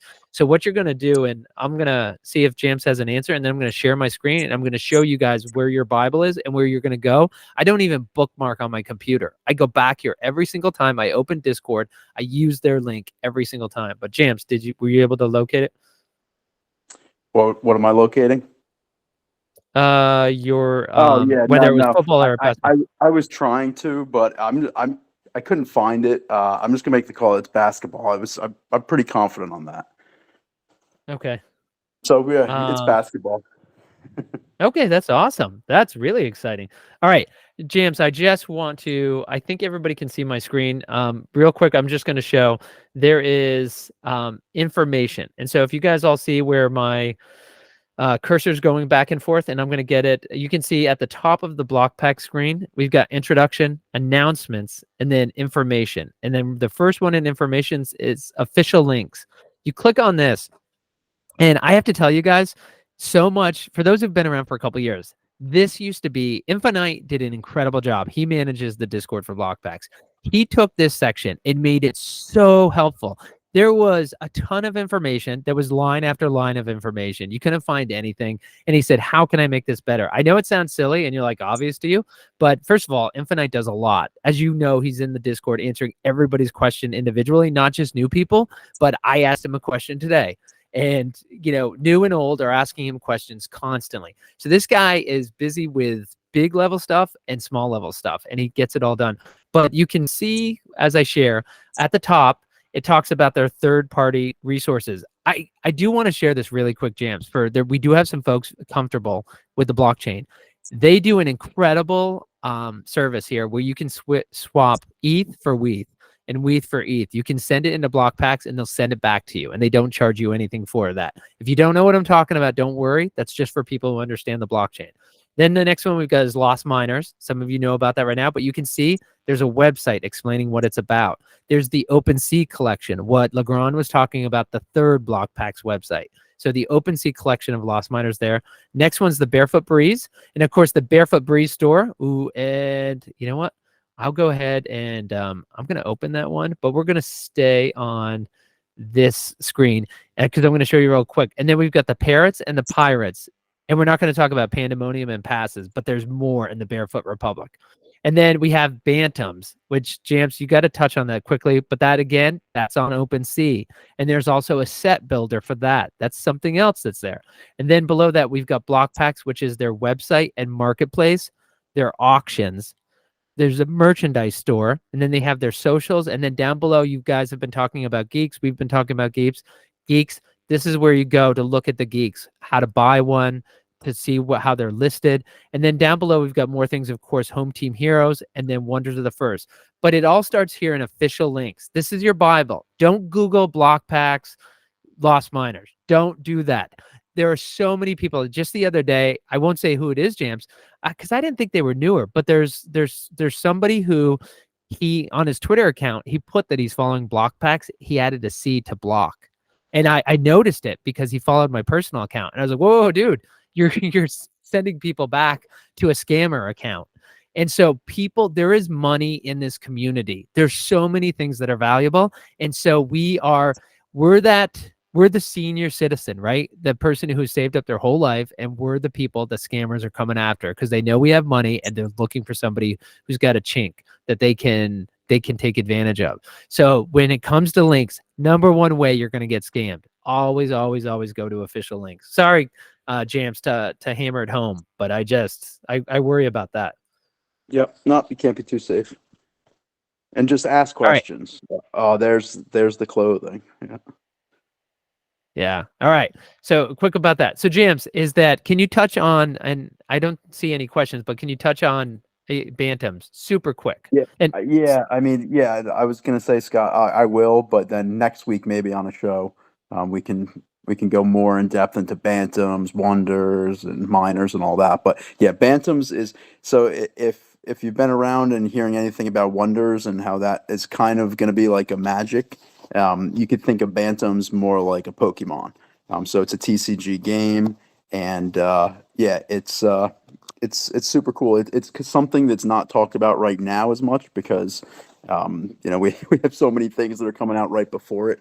But I would think in definitely Q1 or Q2 of 2024, I think we'll start to hear more about bantams again. okay, that was really great without going too deep. And again, at the end, Jams, I think we cover geeks, lost miners, and wonders. And then if folks want to stick around at the end and ask more deep questions, I agree with you. Like next week, let's go into a little bit more detail so we can make that available to folks. But if anybody has a question, we'll save it for the end, a deep question. But by all means, Chicago, everybody speak up now, ask the questions you're having. We definitely want them here, and we'll just cut it off before it gets too deep for everybody else. But Jams, for Lost Miners, Wonders, and Geeks, how do you want to approach that? Because I see we've been going now for about 85 minutes, so we'll cut it off in a little bit. Do you want to hit Lost Miners and Wonders and end with Geeks, since that's kind of the backbone of the ecosystem, and kind of end on those? Sure, yeah. Without getting technical, especially, I'm not the one to try to explain it that technically. But the way in which ETH used to come across was mined, and when they were mining, it was incredibly, I guess, harmful to the environment. So ended up having this big thing called the merge, and merge is going to switch over from proof of work to proof of stake. Don't ask me to try to explain the difference between them. But it's not like they said, okay, on this date at 12 o'clock, we're going to switch it over. Like, that's not how it worked.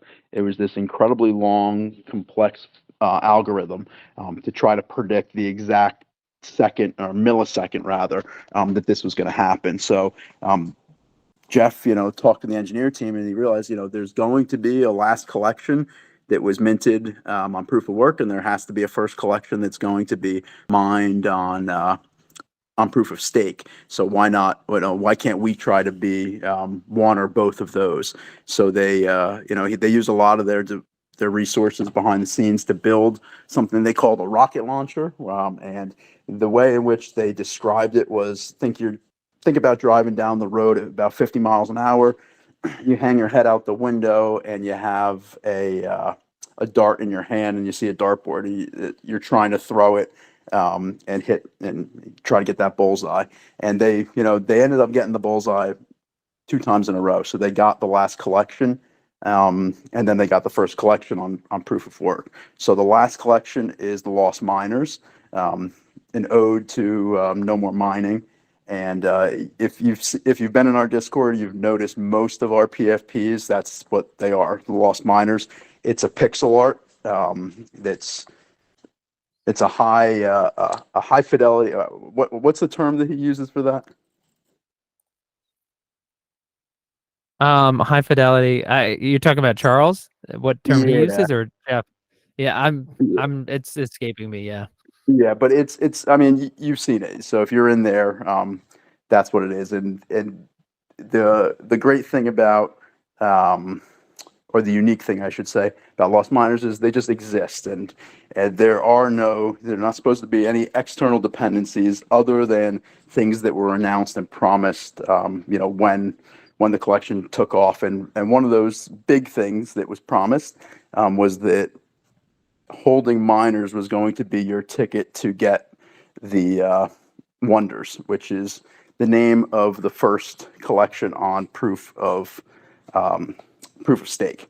So that's coming up in the very near Mhm. future. You you Um, you always have to pause jams to know whether to say proof of stake or proof of work, don't you? I I always do. have to think in my head. I Yeah. literally have to think about it every single time, which it should roll off my tongue by now, but it does not.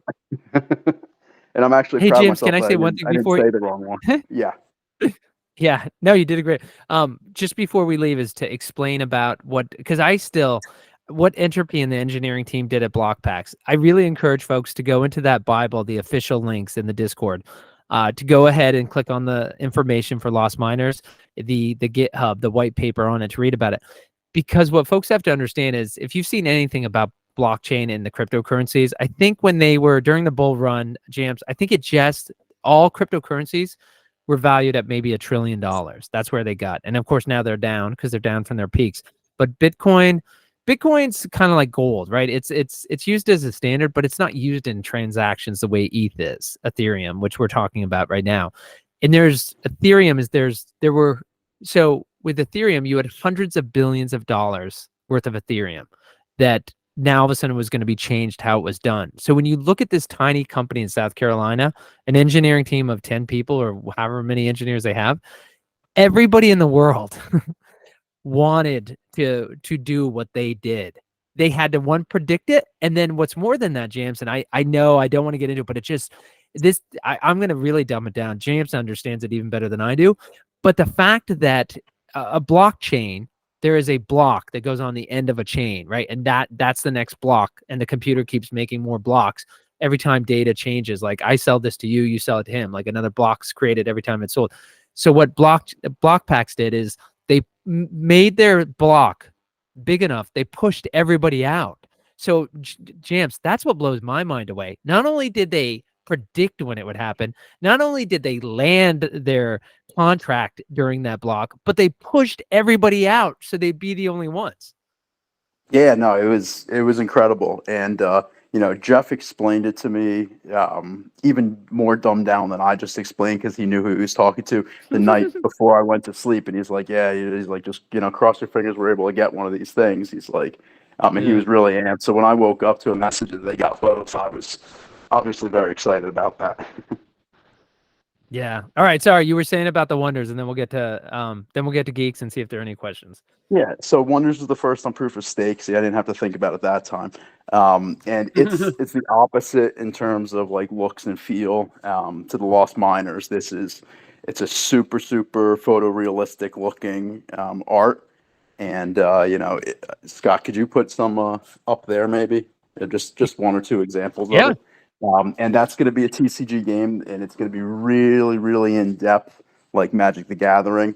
But like I've never played a TCG game. I didn't think I ever would. I'm probably going to try to play this, but like you can certainly collect it. Just like think about someone could collect Magic the Gathering cards, and flip them and everything without ever playing the game. I did that actually when I was a kid for a year or two. I bought up a bunch of Magic Gathering. I never learned how to play, but I enjoyed collecting the cards.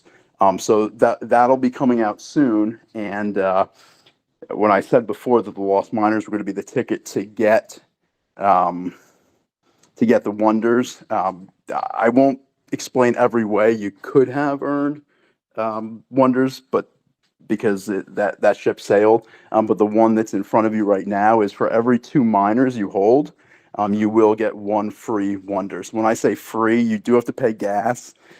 Gas, typically, I mean, I don't know exactly what it's going to be for this, but $5, $10, $15. It's not going to be A big number. Okay, there it is. Yeah, so Scott right there is showing us an example of wonders. So you can see it looks obviously nothing like the PFPs you're used to seeing of ours in Discord.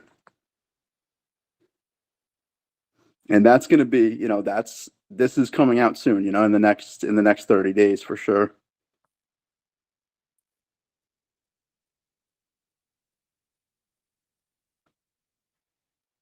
Yeah, and then And of course, sorry, go ahead, James. Besides the NFT, there are going to have physical copies of this also. The first 5,000 are going to be collector's edition, all foil cards with serial numbered. 800 of them are going to be limited edition ones, including 6 one-of-ones. They're going to have some substantial value. The only way to buy that, again, is going to be with BPX. Again, them driving the value to back to BPX. And James, these are real physical boxes, but these, you can open them and play them, but these are collector versions. After that, there's going to be, playable decks that are going to be coming out that are going to be at a lower price point. Those are the ones that are, meant to be bought and, play.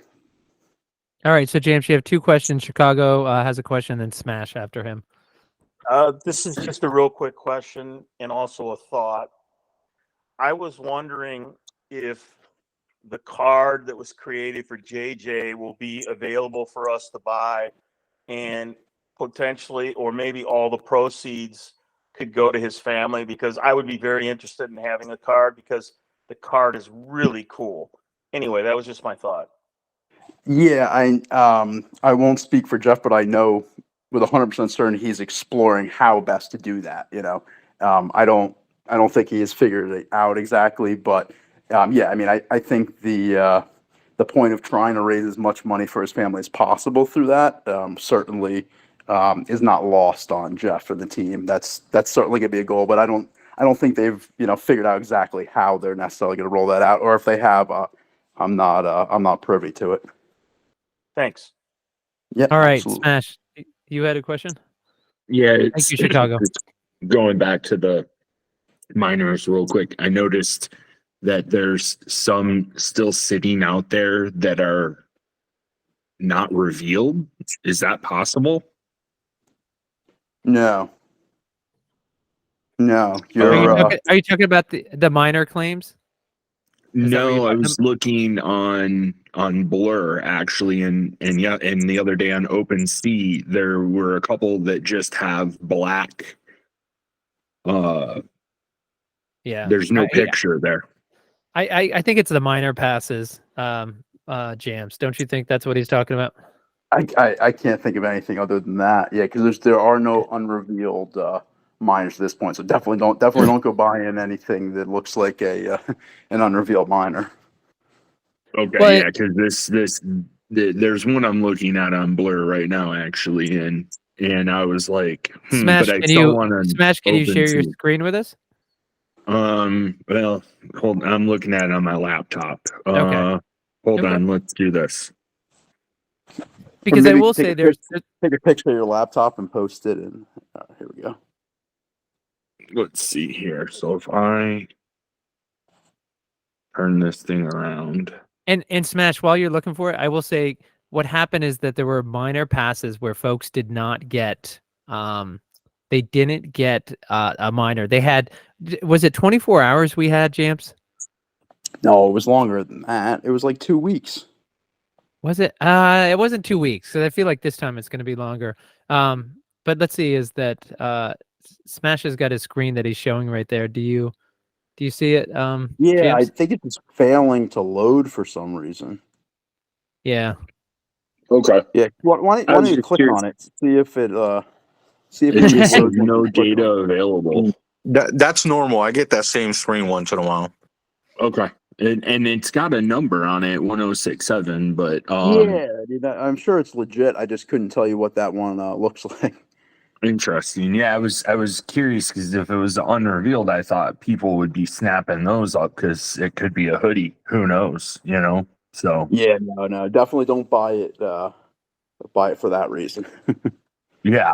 Well, if it's at the floor, it's definitely worth a gamble, right? A floor miner, but I need one more. I miscalculated, so I've been noticing though they kind of came down a little bit today. Yep. But James, can you show the only thing they're going to see when it comes to the miners collection is they're going to find the lost miner claim passes. Can you just talk about? There's 435, or 432. So I guess that's how many lost miners there are. Yeah, that didn't get claimed. Yep. Yeah, Yeah. so So there was a claim period.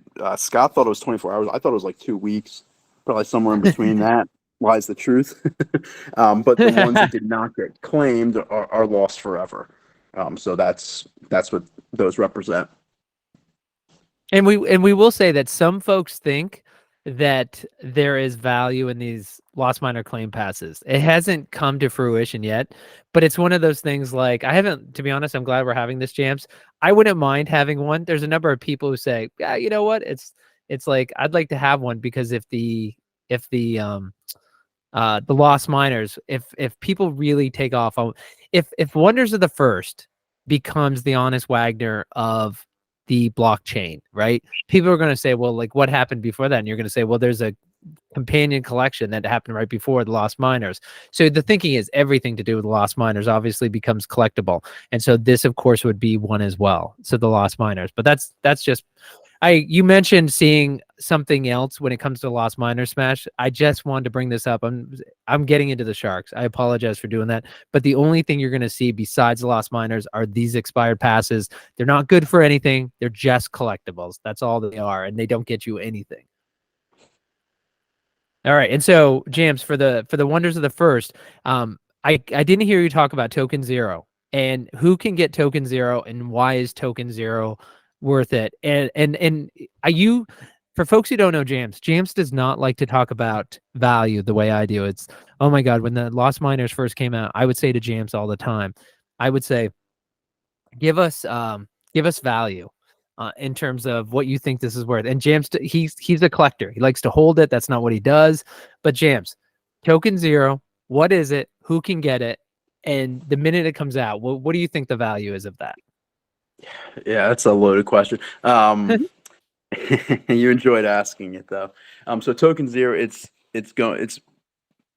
provable on the blockchain that it was the very first token minted and the very first contract on proof of stake. So it's the first of the first of the first. So it's going to be highly sought after, and the imagery of it is going to be it's going to be like the backing of every card in the set. So it's going to be super important. Can you pull up a picture of it? I'll try right now. Yeah. Yeah. So anyone that's getting a Wonders has an equal chance for it. So what they're going to do is, everyone's going to open up theirs, and then it's going to be, I guess, randomly assigned to one of the holders. So whichever holder gets it, there's actually going to be that, and is it 5 or 6 ordinals? Is it? I thought 6. 6, okay, yeah, then 6 ordinals. So all 6 of the ordinals, and don't ask me to explain what the hell an ordinal is going to be, are going to be one of ones. So I mean, those are going to have Token Zero is going to be the most valuable for sure, but then those 6 ordinals are going to have a lot of value too. And then I'm going to just mention, when I talked about the physical boxes that are coming out, that's going to have a Token Zero one also. So think about if you were able to go back and prove the first box that was made for 52 tops that Mantle was in. You could prove that it was actually the first box off the line. It's still sealed. Think of what the value of that would be. So that, I actually put out a bounty on that. Whoever gets that 101, I'll give 15 grand for it. And I have a feeling that I'll definitely get outbid on that. Token Zero, yeah, I mean, to me, I think it's going to be more valuable than the box itself. So I haven't thrown out an offer on it because I don't think I'm necessarily going to be as competitive on that. But well, let me ask you this, James. You won't give value if you saw that it sold for $100,000. Would that surprise you? No, I mean, it wouldn't shock me. It wouldn't shock me. Okay. I'm also not predicting that that's what it sells for. But Sure. I wouldn't be overly surprised because only one person can have it. So, if more than one person decides that they really want it and they can afford to pay a lot for it, you never know what it can go to. Yeah, for sure. And it's the key, right, is that the thinking is anybody involved with the blockchain is that if this gets discovered, the collection, then obviously you're going to have people who are going to want to have the very first of something. So that's the key to the wonders of the first. And again, the only way you can get a wonders of the first, if you're new to the ecosystem, you can buy 2 miners. And James, one thing just to be clear is that it gets hard, folks, and we try at Radish Digital to be people who try to stay up on all the information. And it's been hard lately to do it. But James, if you have 2 miners at the snapshot, it doesn't matter how you got them. They could have been gifted to you. You bought them on the marketplace. You got them from Blur, got them from OpenSea. It doesn't matter. It just if you have 2 miners, right, Yeah. in your Just make wallet. sure they're in the same. Yeah, make sure they're in the same wallet. Don't Yep. put one in one and one in the other. Just hold them in the same wallet, and you'll be good. And for new people listening, that's not your BlockPacks marketplace. It's not possible to do that. This is when we're talking about the lost miners, everything you've seen here, lost miners, wonders, as soon as we should add, as soon as the wonders, we're going to get a claim token for it. And we're going to have a chance to exchange it and buy it, sell it. So before they get revealed, you'll have a chance to do this. Now, we should say lost miners before they were revealed, we had tokens. And Jams, did you buy any of them for $20 where they were trading it? Yeah, I bought as many as I could. I mean, I couldn't keep reloading my money fast enough. That's when I was battling Coinbase on how much they would allow me to deposit and clear in a timely fashion. But yeah, I definitely took advantage. That's why people look at it and they see, how many miners I have. Yeah, but I didn't, I bought them when they were a hell of a lot cheaper than they are right now. So yeah, I mean, I have, 250 miners, I think. I probably got a good half of them for under $30.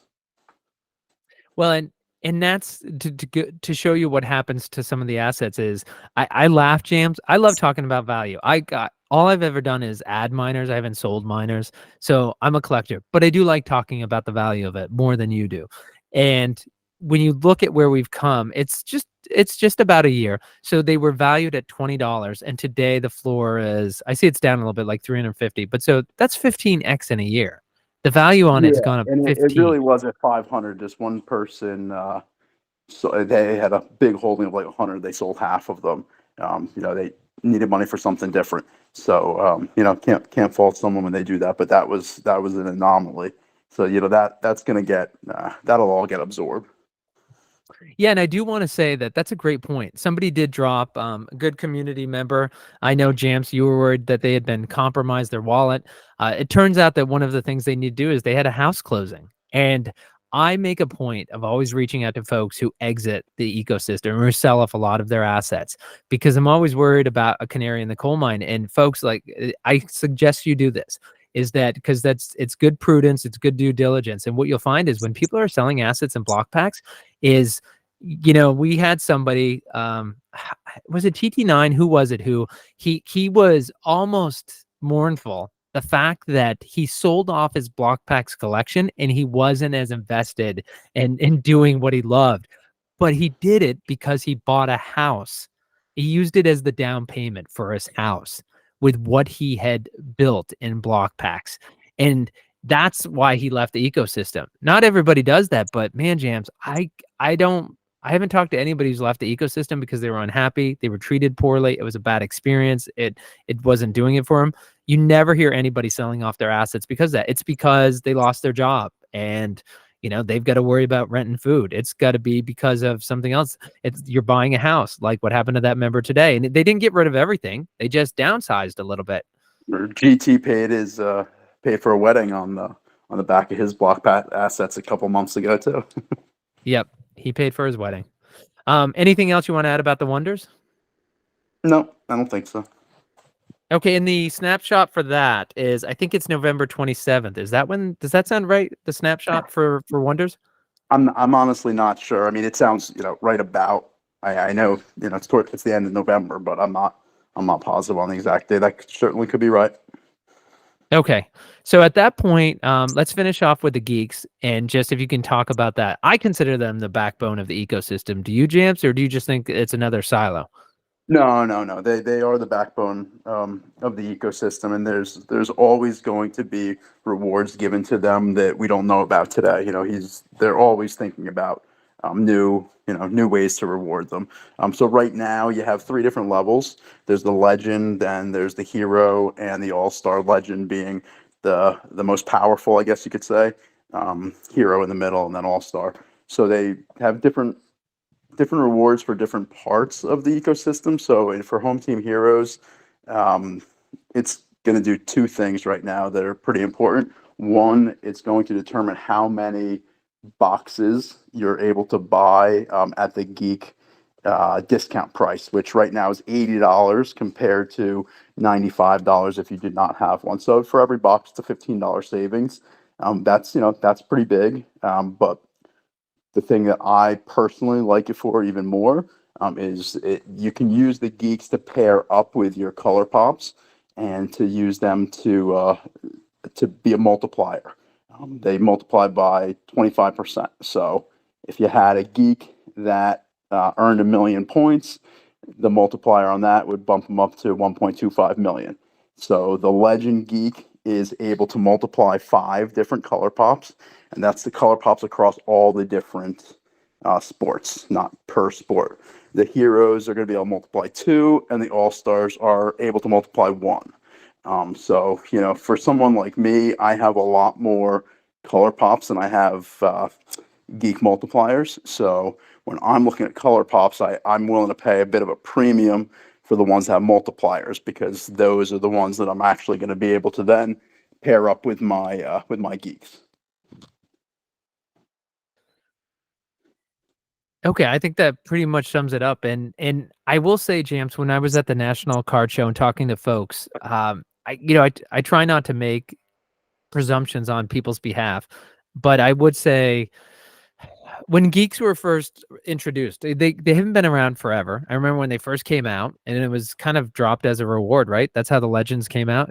He rewarded folks who had taken part in the first 3 Raz or crowd slabs. It was one of those things, wasn't it? It sounds. I know it's a reward for something, for participating in Yeah. something in the ecosystem. And so for folks who the first thing that was offered were heroes, and you actually had to participate in the Raz, and then you were rewarded with a hero, and the All Stars were a great promotion too. Folks who got the All Star, it was a great deal as well. But what was interesting about heroes and All Stars is folks were always trying to work their way up to a legend. And it's funny, JRP, Dirty Jersey, it's everybody in the community jams. Everybody wanted to work it up. They used the Raz, they would trade away their tokens to upgrade their asset. And so for folks who, if you're interested in the geek, is that and you have we can't judge anyone's financial situation. If you have limited funds, this is fun. You have a little bit of fun money because again, this is everything we've talked about. It's not financial advice. You shouldn't be risking more than you can lose. But if you can afford to start at an all-star, start there and work your way up. But if you can afford a legend, I mean, Jams, if you can afford a legend, you should buy a legend, right? Of course, yeah, absolutely. But don't spend more than you can afford to spend. Of course. Yeah. Okay. To make sure that. So now let's see, James, are we going to do one more box or Yeah, are we yeah. done We for the have night? we have a third. We have a third to give away. So let's give it away. Okay, everybody drop your name into the Discord one more time. And we'll go ahead and we'll spin it one more time. And then Chicago, Yo-Yo, you've been unbelievably quiet that's in here. And I know that since you and I talk every day and you have 1,000 questions, is that Jamps, unless there's something else you want to cover right now, do you want to just see if the audience has any questions while people drop their Discord? Yeah. No, no. Any questions would be great.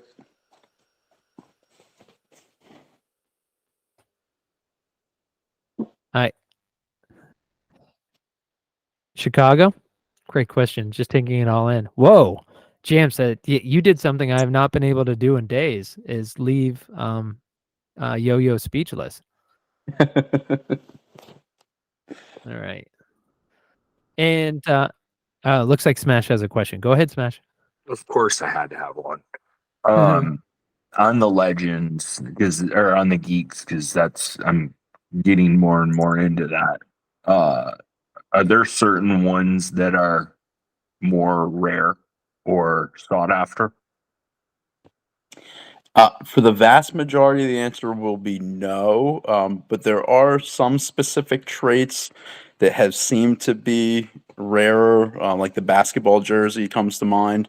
Like my favorite one of mine that I own has a Jordan jersey on it with a mohawk, so I thought that was pretty cool. But you don't see them. I mean, ones that people vibe with usually they're willing to pay a little bit more for. And I think that as the price of these are going to inevitably go up in the long term, I think that you'll start to see some more separation in ones that people, find more aesthetically pleasing, but there isn't really, there's no kind of like rarity structure or anything like that. Okay, yeah, I had someone had mentioned a pink hoodie, which I guess he says is very rare. So I was curious if he was pulling my leg or not. Yeah. I mean, what was it that he said it was? A female pink hoodie. Yeah, I don't know. I mean, I feel like half of mine I could think of, point to something that most of the other ones don't have. So I don't know. Right. But there may be some. There may be people. I don't want to discount. There may be people that are paying premiums for things like that. It's not me, but can't hate on someone if they are. I'm right there with you, but I was just curious. So thank you. Yeah, absolutely. Slappy, you're muted. Sorry, guys. When I go to the other screen to share, a couple things just to note, Jams. I just on the Discord that I'm sharing that screen, I did have it up that the snapshot is on the 27th, and then the claim cool. date is the 30th. So it is 11 days away if you want to pick up minors to get yourself a wonder. I just wanted to add in the geek discussion. I don't know if it'll ever take off, but it is interesting is to a certain extent, Smash, I would say, the females, the pinks, when they first came out, there was a little bit of discussion about it, but I think it never really took off. And I will say this with the Lost Miners is that it just, to me, exemplifies more than anything else that the geeks don't have what the Lost Miners do. To me, it's all about all-star versus hero versus legend. It's never about shades or mohawks or pink or female versus male. It's just, to me, it actually is about utility, is that a legend gets me much more than the other ones do. And it could just be me. It's just my perspective. But I've never seen the excitement for the features the way I have with the minors.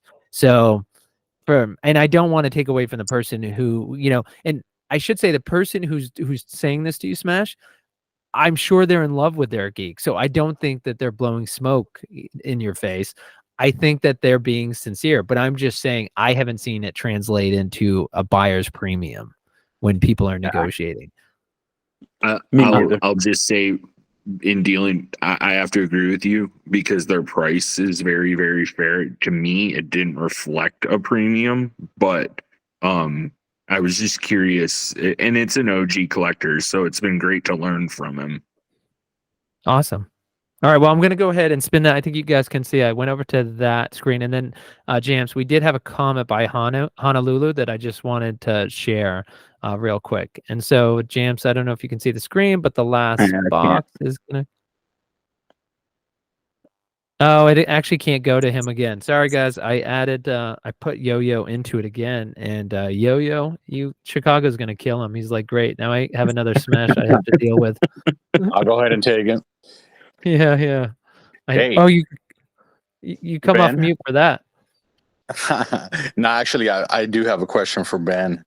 Now, if you had to start over, if you were just starting out fresh, like some of us here, would you start with getting a geek or a couple minors? I mean, I kind of feel like I'm hitting the floor. I'm running a little too fast.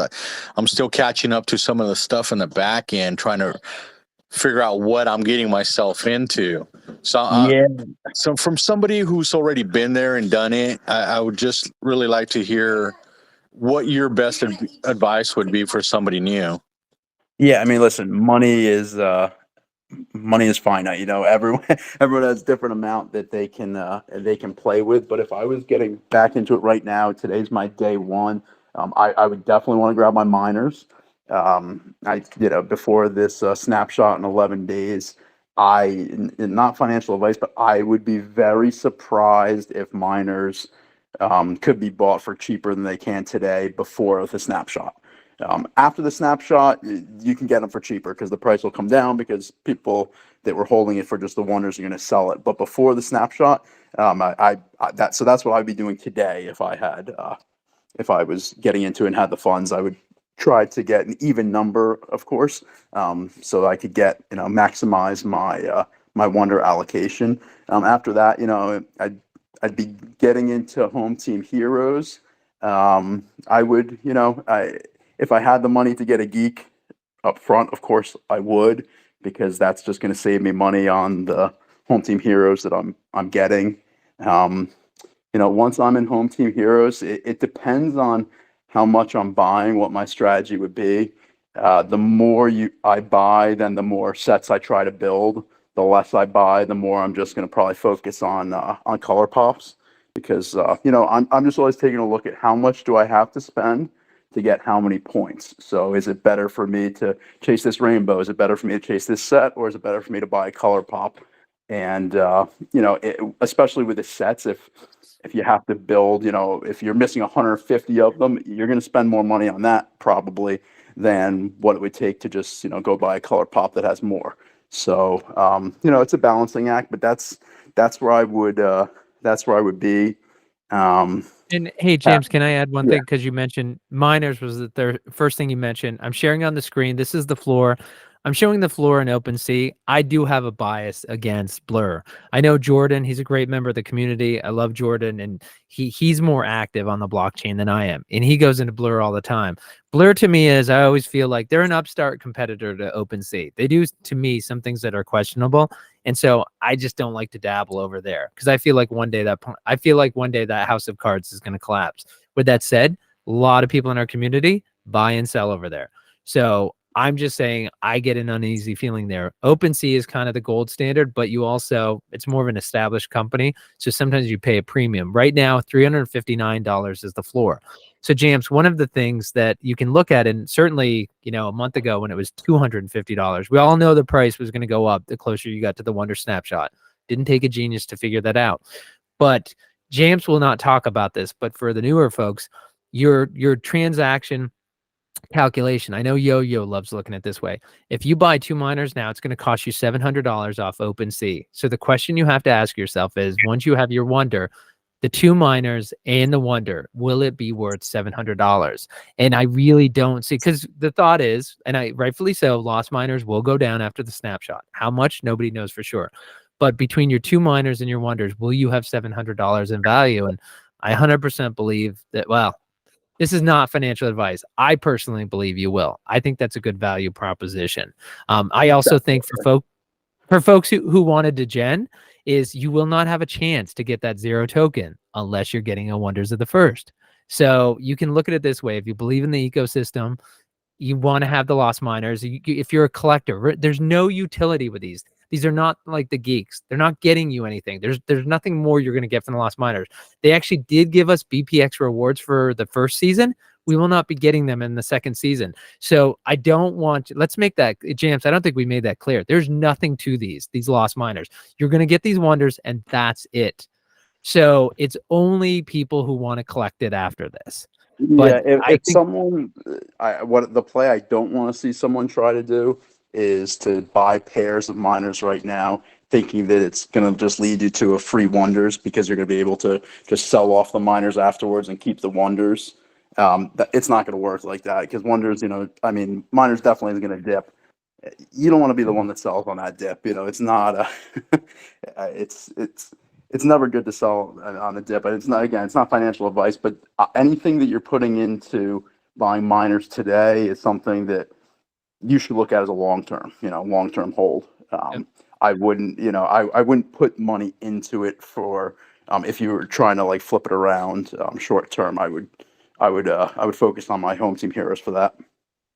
And I think, James, just to clarify, because you bring up a good point. I'm not a flipper. I wasn't trying to say flip it. I think the only concern I have, and I know we talk about people shouldn't spend more money than they could lose. I think my point that I was trying to say is when you need to pull liquidity out, if you're looking at, okay, what happens after the claim date or the snapshot date? And so look ahead 2 weeks, I've got my wonder and I have my miners. The miner price is down, right? The wonders, we don't know what the floor is going to be. And I think the only point I was trying to say is for people newer to the system is that, I don't imagine if you add up those three assets, 1 month from today, if you add up these two floor miners and the wonder you get, I don't think it will be, if it's below $700, I don't think it'll be that far below $700 among all three. I'd be very, very surprised if you weren't right on that. Yeah, and I'm glad this is the Jamson and I have done this constantly since the miners came out. He's such a great collector, and he's also smart because we don't want to lead people on. And again, James, you say the best thing though is, I haven't sold any miners. I just go to collect them. I love it as a collector. So you bring up the best point, which is there's no guarantee. And I should say some people think, I think Patches was saying he thinks it might go down to 0.1, the lost miners. Yeah, that's So not happening. yeah. Oh no. He said like 0.02 or something like that. I was like, there's no way it's gonna go down like that. I could see it. I mean, I could see it crashing down to 0.1. I mean, if a bunch of people's plan is to dump it right afterwards, but don't worry about it in the short term is what I would tell people. I'll have 250 of them. You're not going to see me selling them when thinking the sky's falling on the dip. Well, and I think it's Dr. Bray, one of the biggest holders of miners. He said at 0.1, I'm going to be a buyer. So, there are a number of people who say they're going to be there. I do want to, Hanu, who, by the way, Honolulu was the one who won the third box, which is great because they're the ones who said, I'm more of when you started talking about wonders, he said, I'm not really a sports person. I'm really more of a TCG person. And so I should mention two things is that we did have the TCG Thursday auctions. They tried doing auctions just around TCG cards. But the other thing is if you went to National, these are the Bantam cards. So when Jamps was talking about Bantams, so here are these cards, and which is, I don't have the Mats Jamp, but they created a board game, which I got to tell you guys, like when we were going to National, they were talking about they were going to have this tournament there. And when they were saying, hey, who's going to play? It's like, I didn't put my name in. And then we got to National, and at the dinner, people were like, Jeff was like, hey, are you going to play? And it's like, when Frenchie asked you if you're going to play, I'm like, yeah, I'll play. I'm like, everybody's so for folks who don't know, one of the best benefits is when you go to the National Card Show, conventional card show, if you hold a geek, they treat you to dinner. You go, they get a nice establishment. You have drinks, you have food, there's fun going on, and you get kind of like a state of the union from Frenchie. And this time we had a Bantam tournament. So these cards I just showed you, which I picked up at National, they let us play this board game that they developed based on Bantams. And I wasn't excited to do it. I wasn't going to do it, but I'm also like not some negative person. So like, yeah, sure, I'll go ahead, I'll play.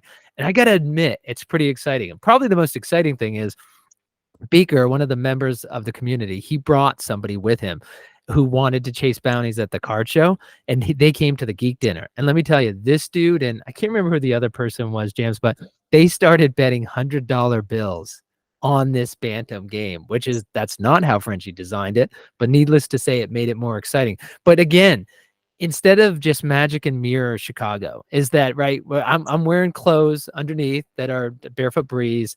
Is that we get things like, they're developing these card games to go with what they're developing online.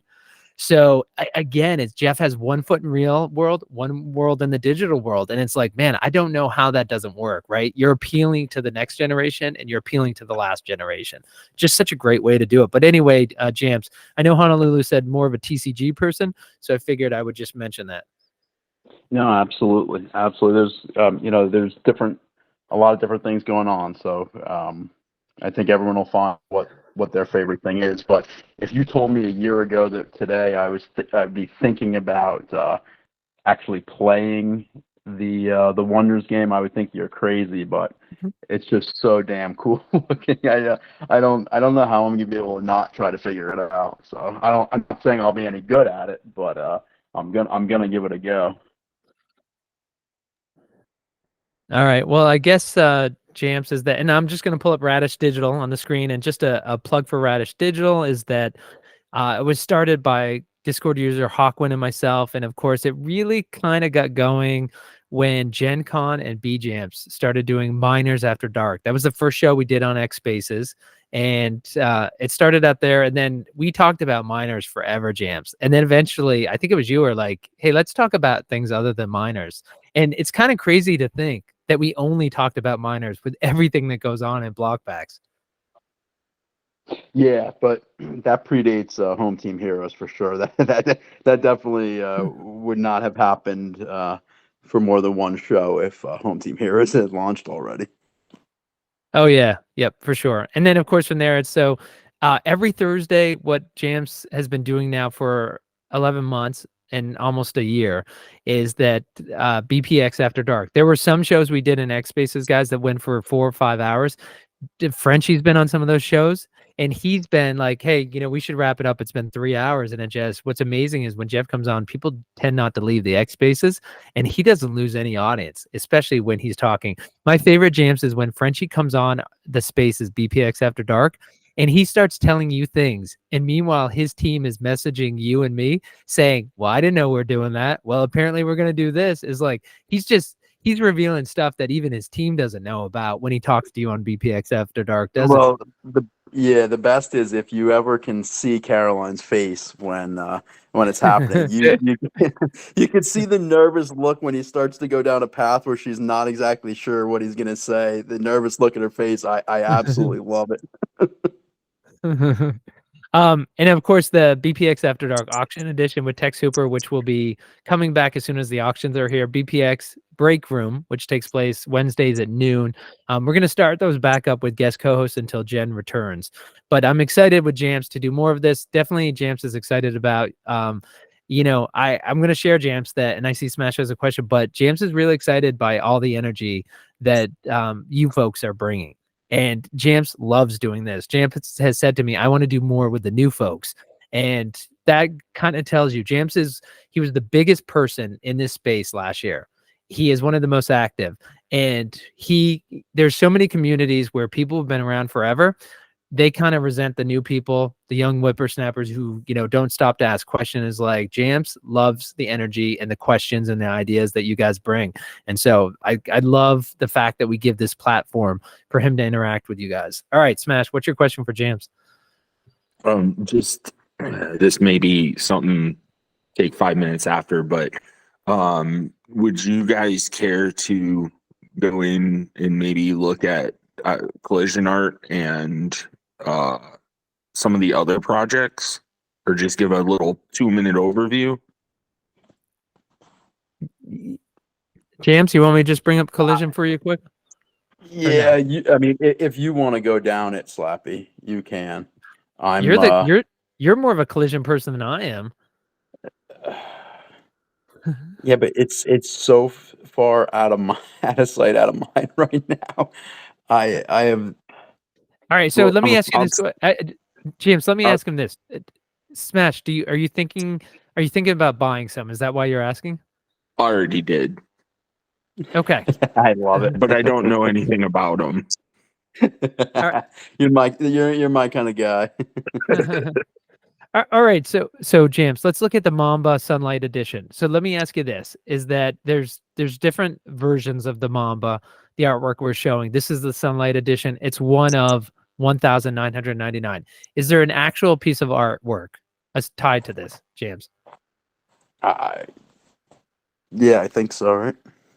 Yep, because it said, okay, so down here, yeah, and it's been there's so many things in the ecosystem. Sorry, James, to put you on the spot. And I asked you because I wanted to be able to answer exactly. So if you see this collision art, Mamba is a tribute to Kobe Bryant from the 100 Legend series of works. The holder of this edition shares ownership of the underlying 1996 Topps Chrome Refractor Kobe Bryant rookie card and PSA 10 condition known as the 8. So not that vault that block packs hold. They hold cards like that Kobe Bryant rookie card. And so what they do is they create artwork. This is it. We haven't talked, James, about fractional ownership. And really, when you start getting into this other stuff that Smashed asked about, that's really what it is, right? We're talking about fractional ownership. There is a, James, how many slabs did you buy of the Spirit of St. Louis, the Wrightville Brothers patch? Not sale, but wing fabric. I have no idea. I mean, I definitely own some. I couldn't even guess how many I have. So for folks who don't know, Frenchie did something where he actually bought a patch of, it was a Wrightville. It came from the plane, and then one of the astronauts actually took it into space as well. And so it's this collector's item. And Frenchie has a couple of things where you buy and you have a piece of it. It's fractional ownership. You bought 1, 2, 3, 4, 5. There was a limit on what you could buy, but you would own a percentage of it. And so what Frenchie has done, like it's a Kobe Bryant rookie card, it's a Michael Jordan card. And so what happens is it's listed for, say the card was bought for $20,000. It's listed for $1 million. And if it ever sells at that price, then everybody gets paid out. Boom. It's like it gets distributed at that. If it doesn't sell for that price after X amount of years, like I think James, it was like 5 years, after 5 years or 10 years or whatever, they would sell it at auction and distribute the assets. So it's a way you can actually own really expensive cards in a fractional way. And that's one thing I actually hope Jeff gets back to. I love the idea of fractional ownership of mega cards. And of course, with this, the fabric from the Spirit of St. Louis that went into space, that one is actually generational. And Jeff wants it to be something you pass on down to your kids. So that one will not sell. I think they all have strike prices, but that one will not sell for 99 years. If it doesn't hit a certain price, it sells in 99 years. So it's not meant to transact in your lifetime. It's meant to transact in your grandkids' lifetime. So I don't know, Smash, if that helped you at all, or. And the Yes. Jordan one definitely Yeah. was not going to transact in our lifetime. The Jordan one has like a strike price Jordan of like one's not- 2,000 or something. The Genesis. Yeah, no, the Jordan one's probably not going to get sold. Now, here's my only concern with that in researching it, because I believe they have it listed for what, 20,000 F? Yeah, something like that. What It's if- a crazy number. What if F completely crashes to $1 a coin, and now you can get that card for $20,000? And I haven't it'll be bought researched before it. it gets down that low. Yeah, true. You're right. Okay. But yeah, Yeah, good if it point. gets down to a reasonable number, it will get hit at that time. But I hope that doesn't happen. I don't think it ever would. I think we're gonna see. I'm obviously new to it, but I do a lot of research, and just with the way that everything's heading in the world, I think that the decentralized banking is going to be extremely popular in the near future. So Absolutely. And just so you know, like when I'm saying that the Jordans probably won't sell in our lifetime or anything, I believe I'm probably the biggest holder of of the Jordan ones. So I mean, I would certainly love to see someone pay 20,000 ETH. I just don't want to see ETH collapse to the point where 20,000 ETH is a number that a lot of people are willing to pay for a Jordan rookie card.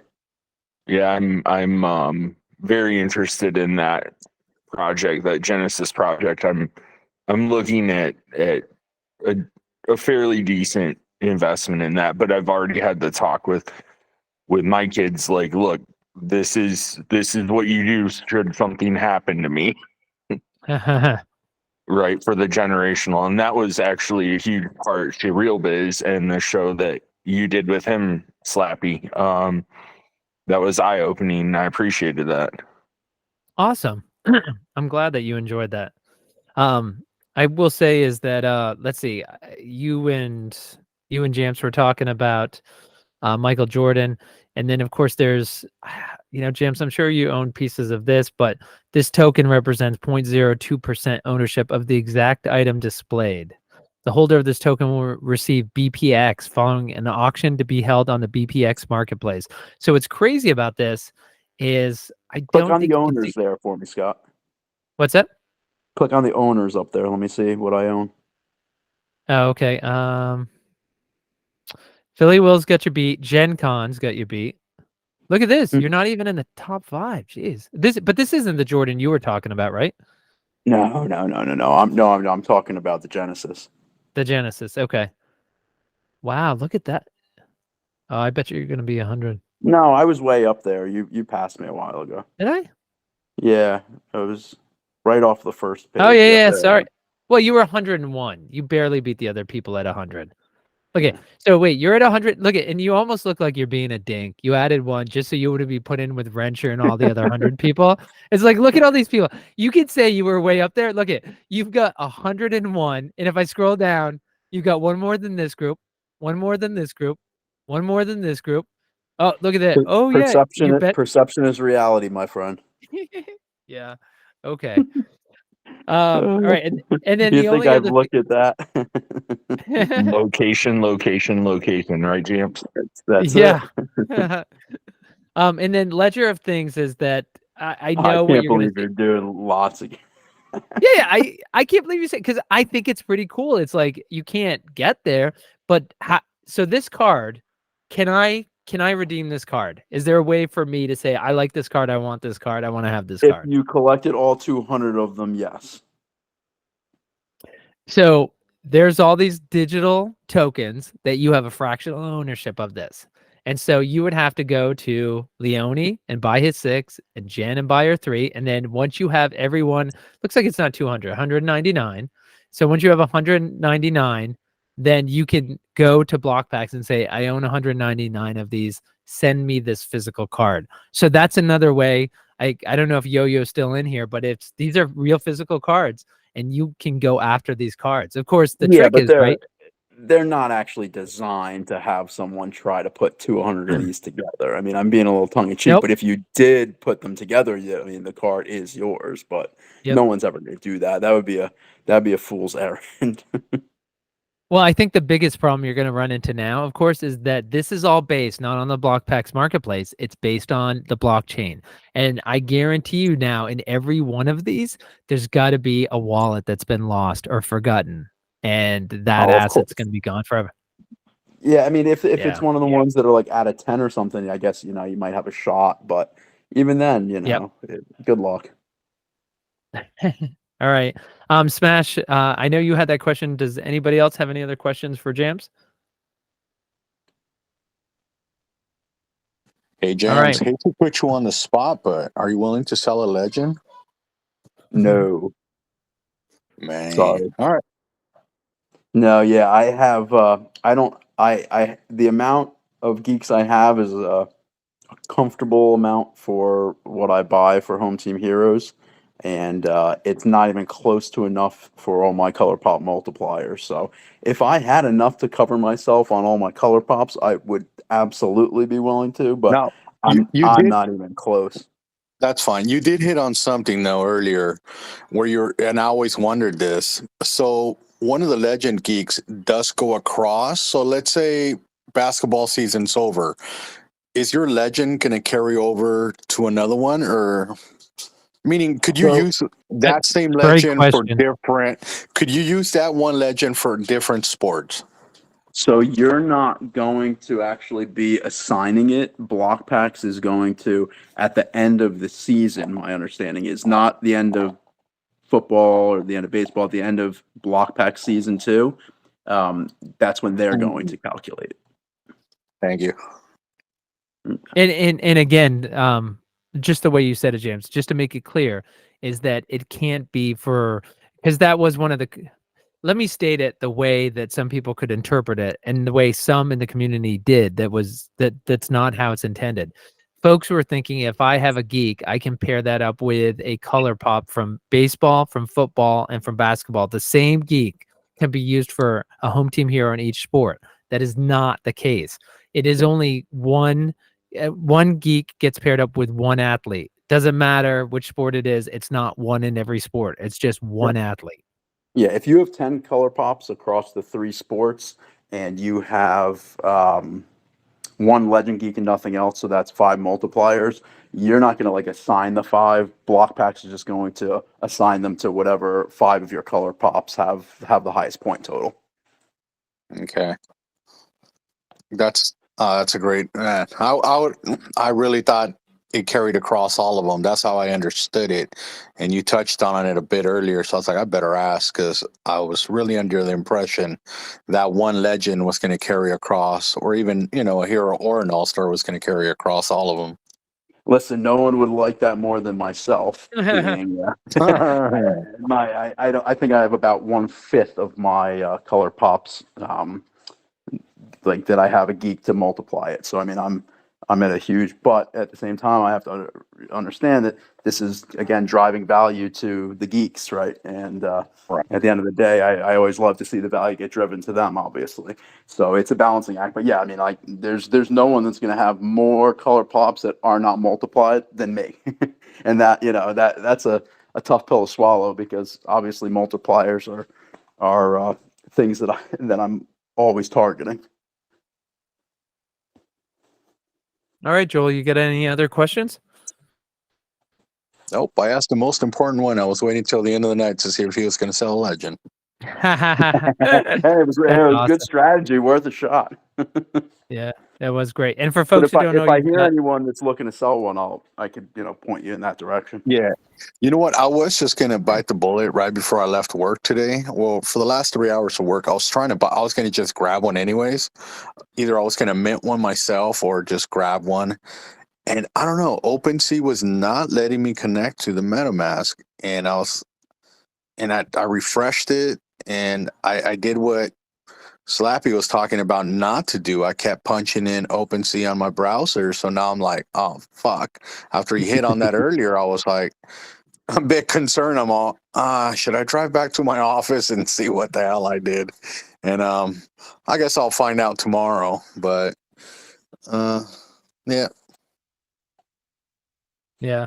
All right. Is Emilio in the or Honolulu in the chat? Did you have any other comments or questions? And David Peters, or David, if you had any questions, you want to put them in the chat. Otherwise, I'm just going to let James close it out. My final words is I appreciate everybody taking their time. The Block Packs community and the Radish community, both great communities to ask questions, which is we always try to support everybody. So please just ask the questions and keep the comments coming. I loved when people were talking before about the set builder feeling like it's backwards. It's good advice, because we definitely get into, we're used to the way we saw this marketplace get built from the ground up. And for folks coming in, this is exactly the perspective we need. Web 2 users who are like, this is just what I'm used to, and this doesn't look like it. I know that Joel's saying, and Honolulu saying a lot to take in. Yeah, and our goal tonight was to not get too much detail. So the other thing is, if you guys can provide any feedback, not right now in the comment, but just go ahead and message Slappy White in the Discord. I'd love to hear your thoughts on how this could be better in terms of screen shares, in terms of how we cover it, so we can do it better for the next group of folks. Because again, James loves this stuff, and I'd like to make it so it's successful for everybody. But James, that's all I have. So I'll turn it over to you for the close.